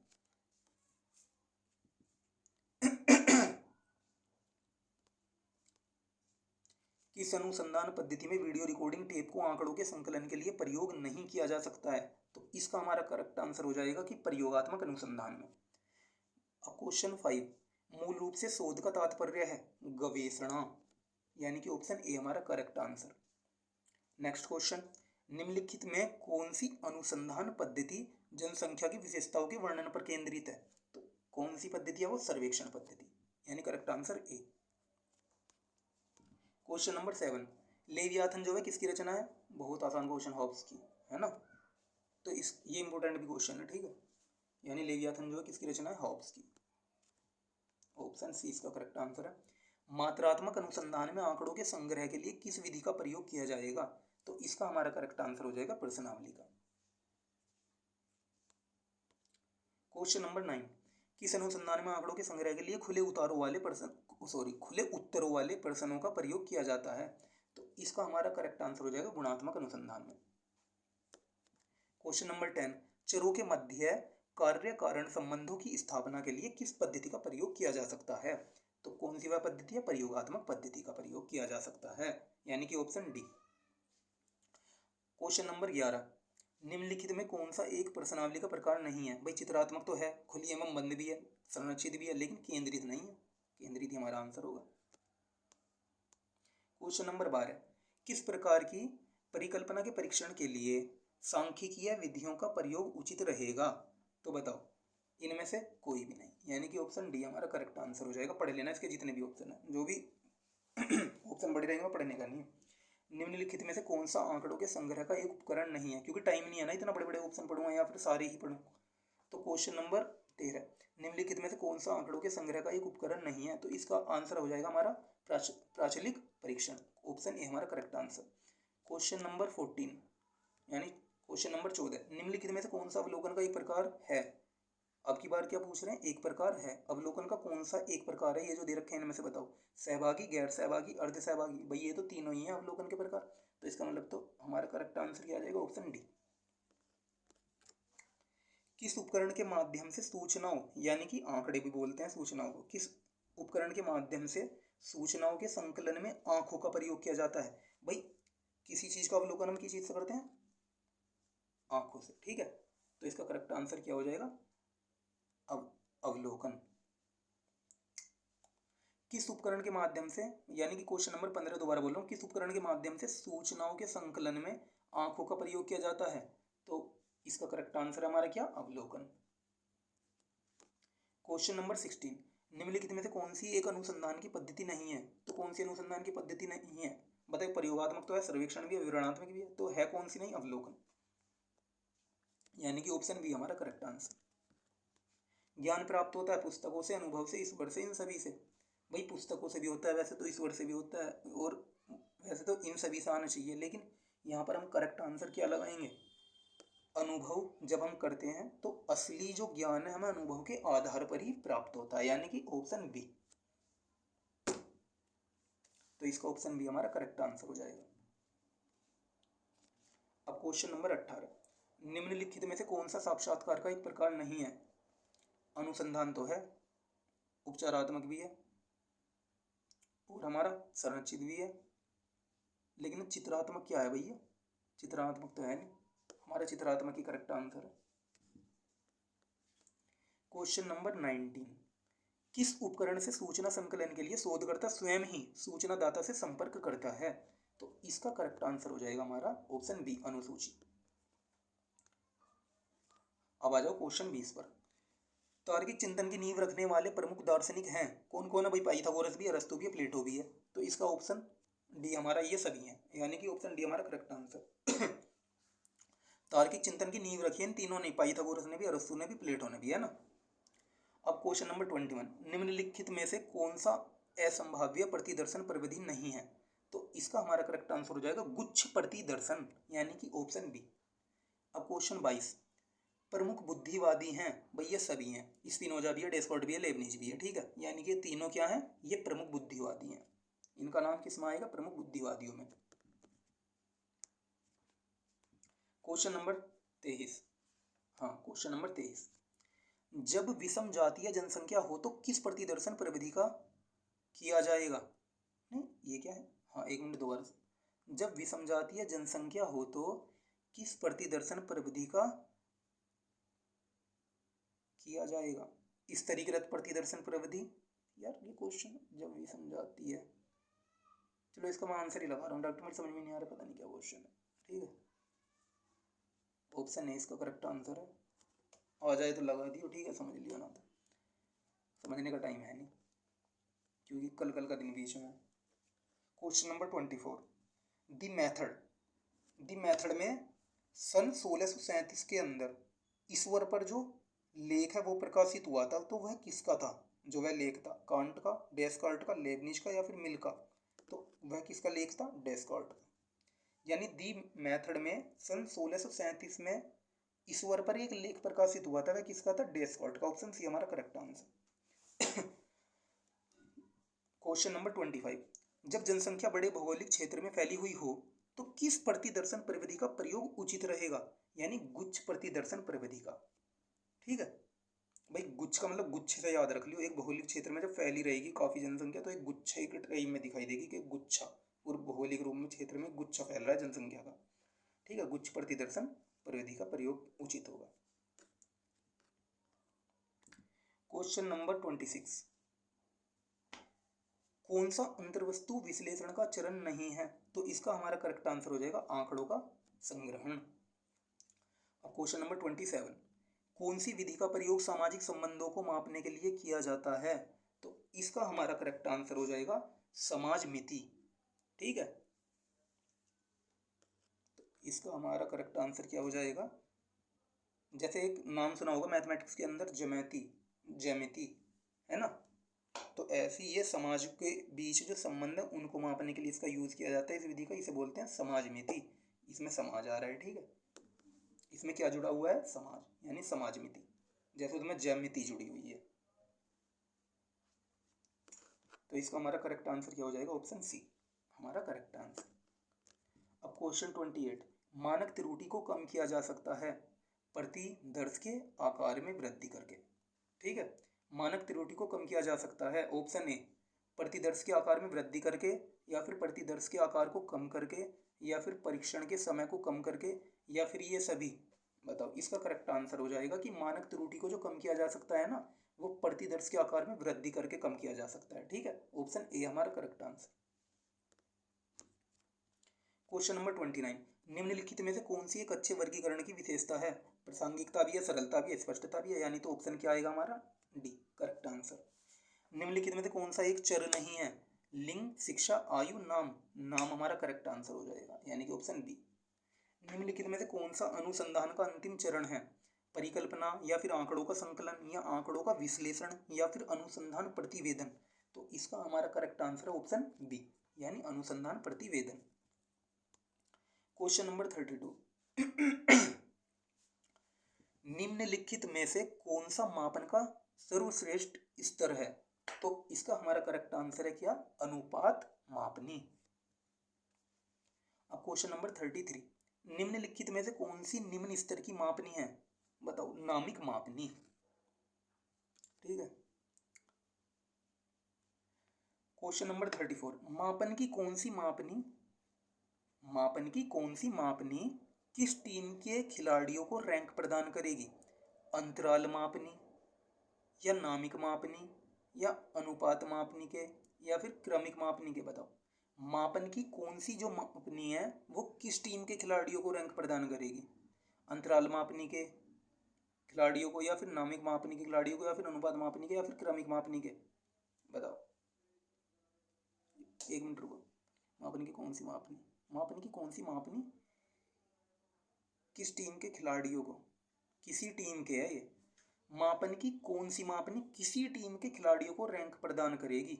बताओ भाई, किसी टीम के कोई खिलाड़ी हैं, उनको हमें रैंक देनी है, तो मापन की कौन सी मापनी लेंगे हम? बताओ, कौन सी यूज करेंगे हम? कौन सी मापनी यूज करेंगे मापन की? किसी खिलाड़ी को हमें रैंक देनी हो अगर जो, तो कौन सी मापनी का हम यूज करेंगे उनको रैंक देने के लिए? क्रमिक मापनी का, क्योंकि क्रम से उनको हम क्या रैंक देते चलेंगे, है ना। यानी इसका ऑप्शन सी हमारा करेक्ट आंसर। तो मैंने क्वेश्चन गलत पढ़ लिया तो थोड़ा जल्दबाजी में, कोई बात नहीं, होती है गलती भी, सुधार सकते हैं। लेकिन अब यहाँ देख लो क्वेश्चन नंबर 35, एक शोध पत्र आधारित होता है प्राथमिक आंकड़ों पर, द्वितीयक आंकड़ों पर, या फिर इनमें से कोई नहीं? भाई, एक शोध पत्र किस पर आधारित होता है? प्राथमिक आंकड़ों पर भी और द्वितीयक आंकड़ों पर भी। तो इसका करेक्ट ऑप्शन क्या हो जाएगा हमारा? ऑप्शन सी, यानी कि इन दोनों पर, प्राथमिक आंकड़ों पर भी और द्वितीय आंकड़ों पर भी।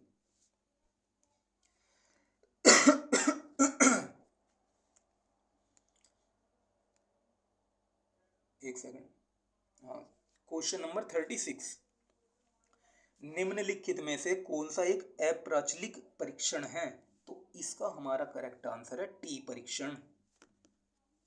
अब क्वेश्चन नंबर 37, खत्म हो गई क्या? नहीं, अभी तो है, पूरे 100 आएंगे। क्वेश्चन नंबर 37, समाजमितीय आंकड़ों के विश्लेषण की विधियां क्या हैं? समाज आलेख, या फिर समाजमितीय सूचकांक, या समाजमितीय मैट्रिक्स? बताओ, ये सभी, यानी कि ये सभी क्या हैं? ये समजातीय आंकड़ों के विश्लेषण की विधियां हैं, यानी कि ऑप्शन डी हमारा करेक्ट आंसर होगा।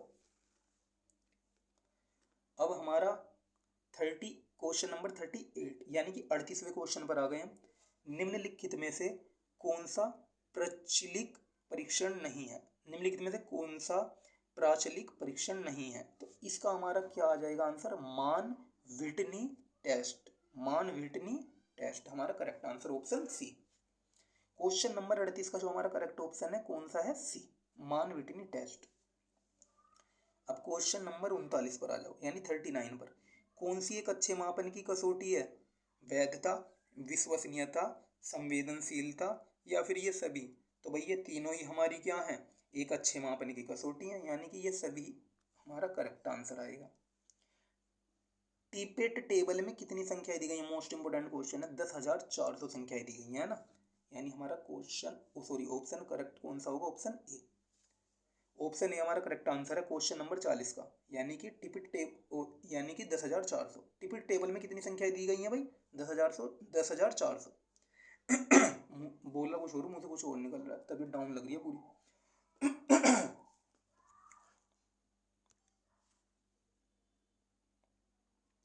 निम्नलिखित में से कौन सा प्राथमिक आंकड़ों के संकलन के लिए प्रयोग नहीं किया जा सकता? इसका डायरेक्ट आंसर लगाओ, पुस्तकें प्रयोग नहीं की जा सकती है ना। निम्नलिखित में से कौन सा एक आंकड़ों का प्राथमिक स्रोत है? समाचार पत्र, पुस्तकें या फिर साक्षात्कार, इनमें से कोई भी नहीं। ठीक है, इनमें से कोई भी प्राथमिक स्रोत नहीं है। ठीक है, आंकड़ों का प्राथमिक स्रोत। अब क्वेश्चन नंबर 43, निम्नलिखित में से कौन सा आंकड़ों का द्वितीयक स्रोत है? भाई समाचार पत्र देखते ही पता चल गया। ठीक है भाई, ये सर्वेक्षण अवलोकन नहीं है तो फिर क्या बचा? समाचार पत्र ही बचा। क्वेश्चन 44, ऑटोबायोग्राफी को आंकड़ों के संकलन के किस प्रकार के स्रोत के रूप में प्रयोग किया जा सकता है? एक बार और सुनो क्वेश्चन नंबर 44, ऑटोबायोग्राफी को आंकड़ों के संकलन के किस प्रकार के स्रोत के रूप में प्रयोग किया जा सकता है? प्राथमिक स्रोत के या फिर द्वितीयक स्रोत के? तो इसका हमारा करेक्ट आंसर हो जाएगा प्राथमिक स्रोत के, यानी कि ऑप्शन ए हमारा करेक्ट आंसर। अब क्वेश्चन नंबर 45, निम्नलिखित में से कौन सा चर मात्रात्मक पदों में प्रदर्शित नहीं किया जा सकता? तो इसका हमारा करेक्ट आंसर हो जाएगा ऑप्शन बी, क्वेश्चन नंबर 45 का। भाई 1 घंटे 21 मिनट की क्लास हो चुकी है। शेयर कर देना वीडियो को ज़्यादा से ज़्यादा। ठीक है, और सब्सक्राइब करना, चैनल को ज़्यादा से ज़्यादा सब्सक्राइब करना। अपने घर में जितने भी हैं सबको, जितने भी फ़ोन है सबकी आईडी हैं, सबको सब्सक्राइब करा दो, क्योंकि सभी भाई पढ़ रहे हो तो तुम्हारे घर में भी पढ़ने वाले बच्चे होंगे सारे ज़्यादातर।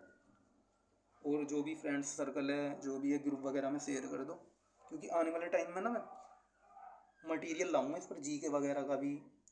और जैसे जैसे मतलब ग्रो करूँगा तो फिर मैथमेटिक्स वगैरह भी मटेरियल, सारी चीज़ें अच्छी मिलेंगी, यानी शॉर्ट, बिल्कुल शॉर्ट बना दूंगा। मैथमेटिक्स की जितने भी ट्रिक्स वगैरह हैं, सारे मेथड्स, कंसेप्ट्स वगैरह नए नए खुद के भी बनाए हुए। और जो भी क्वेश्चन वगैरह है अपने मेथड से सोल्व कराऊंगा बढ़िया वाले, बिल्कुल। अब क्वेश्चन नंबर 46 पर आ जाओ। अनुसंधान की प्रक्रिया में परिकल्पना के निर्माण के पश्चात आता है क्या? तो क्या आता है? उपकरण का चयन। इसका करेक्ट आंसर है ऑप्शन डी। क्वेश्चन नंबर 47, निम्नलिखित में से कौन सा परिकल्पना का कार्य नहीं है? निम्नलिखित में से कौन सा परिकल्पना का कार्य नहीं है? तो वह कौन सा कार्य नहीं है? तथ्यों का संकलन करना। तो क्वेश्चन 48 पर आ जाओ। समाजमिति द्वारा किस प्रकार के आंकड़ों का संकलन किया जा सकता है? प्राथमिक आंकड़ों का। ऑप्शन ए इसका करेक्ट आंसर होगा। अब क्वेश्चन नंबर 49, निम्नलिखित में से कौन से शोध में आंकड़ों के संबंध में सत्य है? निम्नलिखित में से कौन सा शोध में आंकड़ों के संबंध में सत्य है? यानी इस क्वेश्चन का जो मतलब है ना वो ये है कि इन ऑप्शन में से कौन सा शोध में आंकड़ों के संबंध में बात सत्य है, जो दिया हुआ है ऑप्शन। कौन सा ऑप्शन सत्य है आंकड़ों के संबंध में, बताओ।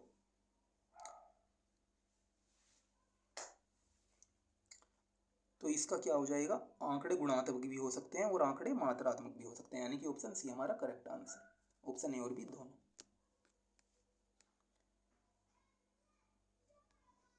अब मैं जो क्वेश्चन पढ़ूंगा, यानी कि क्वेश्चन 50 आपका, क्वेश्चन नंबर 50 पढ़ूंगा अब मैं। इसके बाद सिर्फ 50 क्वेश्चन रह जाएंगे और आज की मैराथन खत्म हो जाएगी। ठीक है, अब जो भी सपोर्ट करने का काम है वो तुम्हारा है, जितना भी है। मैं तो अपना काम कर दूंगा आज, जितनी बोल दिया था शॉर्ट लाकर की 3 यूनिट कराऊंगा, एक सैम्पल पेपर भी कराऊंगा और ख़त्म होने वाला है सैम्पल पेपर भी, 3 यूनिट निपटा ही चुके। तो क्वेश्चन नंबर 50 पर आ जाओ। निम्नलिखित में से कौन सी ज्ञान प्राप्त करने की वैज्ञानिक विधि की विशेषता नहीं है? तो इस कौन सी विशेषता नहीं है? व्यक्तिनिष्ठता, यानी कि ऑप्शन डी हमारा करेक्ट आंसर। अब क्वेश्चन नंबर 51, कौन सा गुणात्मक अनुसंधान से संबंधित है? तो इसका हमारा करेक्ट आंसर क्या हो जाएगा? कथात्मक। अब क्वेश्चन नंबर 52, निम्नलिखित में से कौन सा चरण गुणात्मक आंकड़ों के विश्लेषण के लिए प्रयोग नहीं किया जा सकता है? तो इसका हमारा करेक्ट आंसर हो जाएगा सांख्यिकीय विधियों का प्रयोग करना, यानी कि ऑप्शन सी। अब क्वेश्चन नंबर 53, एक जूम कर दूं, एक सेकंड जूम कर दूं इसे, दिख रहा है या नहीं दिख रहा? एक मिनट, ये ऐसे देख लो, क्वेश्चन तो दिख रहा होगा ना 53, वो ऊपर की साइड। भाई नीचे पेज नंबर 84 है, ये जो है ये, इससे ऊपर ये 53 ये रहा। कौन सा शोध उपकरण एक अशिक्षित व्यक्ति से आंकड़ों के संकलन के लिए प्रयोग नहीं किया जा सकता है? तो उसका हमारा करेक्ट आंसर है ऑप्शन बी, प्रश्नावली। क्वेश्चन नंबर 54, निम्नलिखित में से कौन सा गुणात्मक आंकड़ों के विश्लेषण के लिए प्रयोग किया जाएगा? वीडियो या फिर नोट या फिर पाठ्य दस्तावेज, तो इसका ऑप्शन है कि इनमें से कोई भी नहीं, यानी कि ऑप्शन डी इसका करेक्ट आंसर हो जाएगा। क्या हो जाएगा? Option D. क्वेश्चन नंबर 55, निम्नलिखित में से कौन सा आंकड़ों का द्वितीयक स्रोत नहीं है? भाई पत्रिकाएं और समाचार पत्र तो हैं, जो नहीं है वो क्या है? सर्वेक्षण। तो यानी कि ऑप्शन इसका C correct answer, option C इसका क्या हो जाएगा? Correct answer. क्वेश्चन 56, कौन सी अनुसंधान पद्धति अंकों एवं ग्राफों के द्वारा प्रदर्शित की जाती है? क्वेश्चन नंबर 56 क्या दिया हुआ है? बड़ी सहजता से पढ़ो कि कौन सी अनुसंधान पद्धति ऐसी है जो अंकों एवं ग्राफों के द्वारा प्रदर्शित की जाती है। तो वह कौन सी पद्धति है? बताओ। परिमाणात्मक अनुसंधान पद्धति, यानी कि ऑप्शन बी हमारा करेक्ट आंसर होगा। अब क्वेश्चन नंबर 57, कौन सा गुणात्मक पद्धति का एक प्रकार नहीं है? कौन सा नहीं है? सर्वेक्षण पद्धति। ऑप्शन, अब क्वेश्चन नंबर 58 पर चलेंगे। कौन सा अनुसंधान आंकड़ों के व्यवस्थित संकलन एवं विश्लेषण द्वारा परिकल्पना का परीक्षण करता है? क्वेश्चन नंबर 58 को दोबारा बोल रहा हूँ, सुन लो। कौन सा अनुसंधान आंकड़ों के व्यवस्थित संकलन एवं विश्लेषण द्वारा परिकल्पना का परीक्षण करता है? परिकल्पना का परीक्षण करता है, बताइए। इसका करेक्ट आंसर क्या है? सर्वेक्षण अनुसंधान। अब क्वेश्चन नंबर 59, निम्नलिखित में से कौन सा अनुसंधान प्रत्यय विचार एवं अनुभवों को समझाने के लिए प्रयोग किया गया है? तो इसका हमारा करेक्ट आंसर है गुणात्मक अनुसंधान, यानी कि ऑप्शन ए। क्वेश्चन नंबर 60, निम्नलिखित में से कौन सा परिमाणात्मक पद्धति से संबंधित नहीं है? विवरणात्मक पद्धति या फिर प्रयोगात्मक पद्धति या फिर जमीनी सिद्धांत? तो हमारा जमीनी सिद्धांत जो है वह परिमाणात्मक पद्धति से संबंधित नहीं है, यानी कि ऑप्शन क्या हो जाएगा हमारा? Option C correct answer. अब क्वेश्चन नंबर 61, निम्नलिखित में से कौन सा आगमनात्मक तर्क के विषय में सही है? इसका आ जाएगा विशेष से सामान्य की ओर। करेक्ट आंसर हमारा क्या हो जाएगा? Option B. क्वेश्चन नंबर 62, निम्नलिखित में से कौन सा निगमनात्मक तर्क से संबंधित है? ठीक है। क्वेश्चन नंबर 62, निम्नलिखित में से कौन सा निगमनात्मक तर्क से संबंधित है? तो वह कौन सा है? सामान्य से विशेष की ओर। करेक्ट आंसर क्या आ जाएगा? ऑप्शन ए। क्वेश्चन नंबर 63, वैज्ञानिक अध्ययन का एक आवश्यक मानक है, क्या है? वस्तुनिष्ठता। क्वेश्चन नंबर 64, निम्नलिखित में से कौन सी तार्किक प्रक्रिया की एक पद्धति है? कौन सी पद्धति है? आगमनात्मक पद्धति, यानी कि ऑप्शन बी हमारा करेक्ट आंसर हो जाएगा। क्वेश्चन नंबर 65, कौन सा एक अनुभवजन्य सत्यापन योग्य अवलोकन है? मूल्य, कथन, तथ्य या फिर सिद्धांत? तो इसका आंसर क्या है हमारा? ऑप्शन ए तथ्य।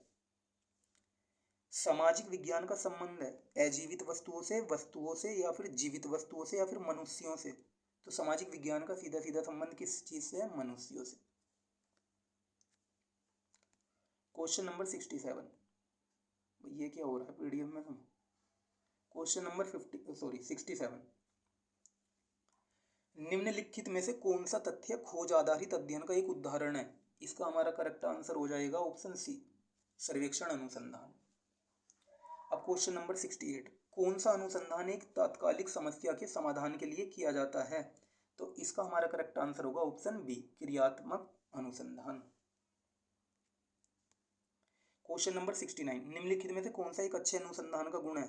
तो बताइए, धीमा, तीव्र, संकुचित या व्यवस्थित? तो इसका करेक्ट आंसर है व्यवस्थित। क्वेश्चन नंबर 70 यानी कि 70वें क्वेश्चन पर आ चुके हैं। कौन सा अनुसंधान प्रयोग के माध्यम से किया जाता है? बताइए, कौन सा अनुसंधान प्रयोग के माध्यम से किया जाता है? तो इसका हमारा करेक्ट आंसर प्रयोगात्मक अनुसंधान। क्वेश्चन नंबर 71, कौन सा आंकड़ों के प्रकार से संबंधित नहीं है? मानकात्मक, परिमाणात्मक या फिर गुणात्मक या फिर स्थानिक? स्थानिक इसका करेक्ट आंसर होगा। अब 72, कौन सी संभाव्यता प्रतिदर्शन प्रविधि है? यादृच्छिक प्रतिदर्शन प्रविधि। इसका करेक्ट आंसर है ऑप्शन ए क्वेश्चन नंबर 73, निम्नलिखित में से कौन सा एक अच्छे शोध का गुण नहीं है? भाई वस्तुनिष्ठता और व्यवस्थित तो हमारा अच्छे गुण का शोध के अच्छे गुण है, लेकिन जो अच्छा गुण नहीं है वो क्या है? व्यक्तिनिष्ठता। भाई वस्तुनिष्ठता भी अच्छा है, व्यवस्थित भी अच्छा है, लेकिन व्यक्तिनिष्ठता बुरा है, यानी कि व्यक्तिनिष्ठता अच्छा गुण नहीं है। क्वेश्चन नंबर 74, निम्नलिखित में से कौन सा एक अप्रचलित परीक्षण है? तो इसका हमारा करेक्ट आंसर क्या हो जाएगा? काइवर्क परीक्षण। ये तो 3 बार आ लिया क्वेश्चन, 2-3 बार आ लिया मेरे ख्याल से वाला। हाँ खैर हम सैंपल पेपर पढ़ रहे हैं ना, ये तो यूनिट में से ही आ रहे हैं क्वेश्चन। अब बताओ निम्नलिखित में से कौन सी असंभाव्य प्रतिदर्शन पद्धति है? 75, क्वेश्चन नंबर 75 पढ़ रहा हूँ है ना। निम्नलिखित में से कौन सी असंभाव्य प्रतिदर्शन पद्धति है? इसका हमारा करेक्ट आंसर हो जाएगा आकस्मिक प्रतिदर्शन पद्धति। अब क्वेश्चन नंबर 76, निम्नलिखित में से कौन सी संभाव्य प्रतिदर्शन पद्धति नहीं है? तो इसका क्या हो जाएगा हमारा करेक्ट आंसर? स्वोद्देश्य प्रतिदर्शन पद्धति। कौन सा हो जाएगा? स्वोद्देश्य प्रतिदर्शन पद्धति, यानी कि ऑप्शन सी। अब क्वेश्चन नंबर 77 यानी 77वां क्वेश्चन, स्नोबॉल प्रतिदर्शन प्रविधि है, बताइए। इसका करेक्ट आंसर हो जाएगा असंभाव्य प्रतिदर्शन प्रविधि। क्वेश्चन नंबर 78, किस प्रतिदर्शन प्रविधि में जनसंख्या की प्रत्येक इकाई के चुने जाने के समान अवसर होते हैं? तो इसका हमारा करेक्ट आंसर हो जाएगा ऑप्शन ए, यादृच्छिक प्रतिदर्शन पद्धति में। ठीक है। क्वेश्चन नंबर 79, सैंपल पेपर खत्म होने वाला है, ठीक है। 79, क्वेश्चन नंबर 79 पर आ गए हैं। किस प्रतिदर्शन प्रविधि में एक इकाई को प्रतिदर्श में एक बार से अधिक शामिल नहीं किया जा सकता है? तो प्रतिस्थान के बिना प्रदर्शन इसका करेक्ट आंसर होगा, यानी कि ऑप्शन ए। क्वेश्चन नंबर 80 यानी कि 80वें क्वेश्चन पर आ गए हम। लॉटरी विधि संबंधित है, बताओ। कोटा प्रतिदर्शन से, स्वउद्देश्य प्रतिदर्शन से, या यादृच्छिक प्रतिदर्शन से, या फिर इनमें से कोई नहीं। तो इसका आएगा यादृच्छिक प्रतिदर्शन से, यादृच्छिक प्रतिदर्शन से। क्वेश्चन नंबर 81, अनुसंधान का प्रथम चरण कौन सा है? समस्या की पहचान करना, यानी कि ऑप्शन बी। शोध की प्रक्रिया में प्रदत्तों के संकलन के बाद क्या आएगा? क्वेश्चन नंबर 82 है कि शोध की प्रक्रिया में प्रदत्तों के संकलन के बाद क्या आएगा? प्रदत्तों का विश्लेषण। भाई प्रदत्तों के संकलन के बाद क्या आएगा? संकलन के बाद क्या आएगा? प्रदत्तों का विश्लेषण। अब क्वेश्चन नंबर 83, निम्नलिखित में से शोध का अंतिम चरण क्या है? समस्या की पहचान, या फिर अनुसंधान प्रतिवेदन, या शोध उपकरण का चयन, या फिर प्रदत्तों का विश्लेषण। तो इसका हमारा करेक्ट आंसर हो जाएगा अनुसंधान प्रतिवेदन। अब क्वेश्चन नंबर 84, निम्नलिखित में से कौन सा शोध प्रक्रिया का एक अंग नहीं है? तो इसका हमारा करेक्ट आंसर हो जाएगा शोध अंतराल।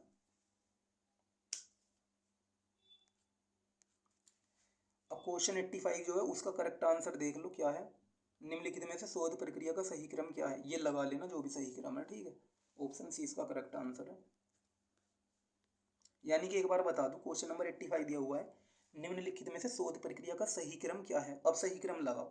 सबसे पहले हम क्या करेंगे? समस्या की पहचान, ठीक है। उसके बाद हम क्या करेंगे? परिकल्पना का निर्माण। और चौथे नंबर पर हम क्या करेंगे? बताओ। तीसरे नंबर पर हम क्या करेंगे? प्रतिदर्शन पद्धति को अपनाएंगे। और फिर क्या करेंगे? उसके बाद हम शोध उपकरण का चयन। और फिर क्या करेंगे? चौथे नंबर पर हम पांचवें नंबर पर हम प्रदत्तों का संकलन। और लास्ट में हम क्या करते हैं? सबसे बताओ, प्रदत्तों का विश्लेषण लास्ट में। प्रदत्तों का विश्लेषण कब करते हैं? सबसे लास्ट में। तो अगर जो तुम्हारे ये भी याद है ना कि प्रदत्तों का विश्लेषण सबसे लास्ट में करते हैं शोध प्रक्रिया में, तो यानी कि ऑप्शन बी और ऑप्शन डी तो गया। यानी अगर जो तुक्का भी मानना है तो ऑप्शन ए और ऑप्शन सी में ही मार दो, ठीक है। यानी कि इन दो में से एक ऑप्शन ठीक है कोई सा।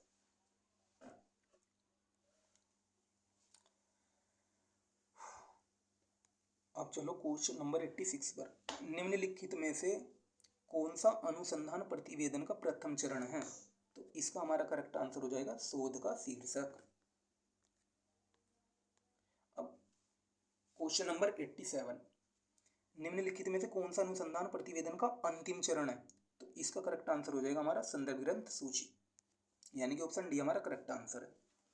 अब क्वेश्चन नंबर 88, एक शोध कार्य के लिखित प्रारूप को जाना जाता है।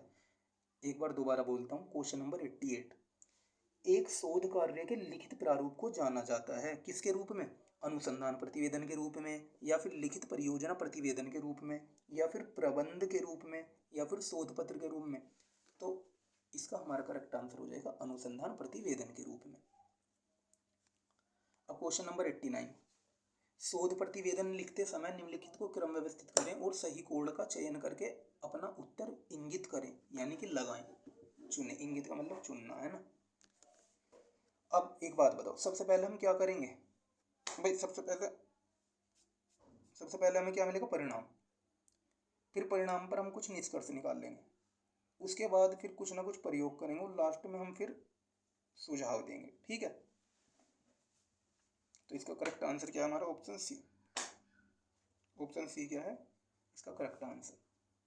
कौन से का? क्वेश्चन नंबर 89 का।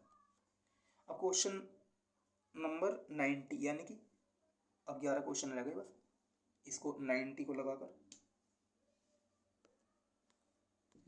क्वेश्चन 90 पर आ चुके हैं। मैं ना क्वेश्चन 90 पर, निम्नलिखित में से कौन सा एक शोध जनसंख्या का प्रकार नहीं है? तो इसका जो हमारा करेक्ट आंसर होगा, option B will be the correct answer, यानी कि दिशा सूचक। दिशा सूचक इसका करेक्ट आंसर। तो क्वेश्चन नंबर 91। एक चर जो स्थिर है और दूसरे चर से अप्रभावित रहता है, वह जाना जाता है किसके रूप में? निराश्रित चर के रूप में, या आश्रित चर के रूप में, या सतत चर के रूप में, या फिर इनमें से कोई नहीं। तो इसका जो हमारा आंसर हो जाएगा निराश्रित चर के रूप में, यानी कि option A will be the correct answer. Question number 92।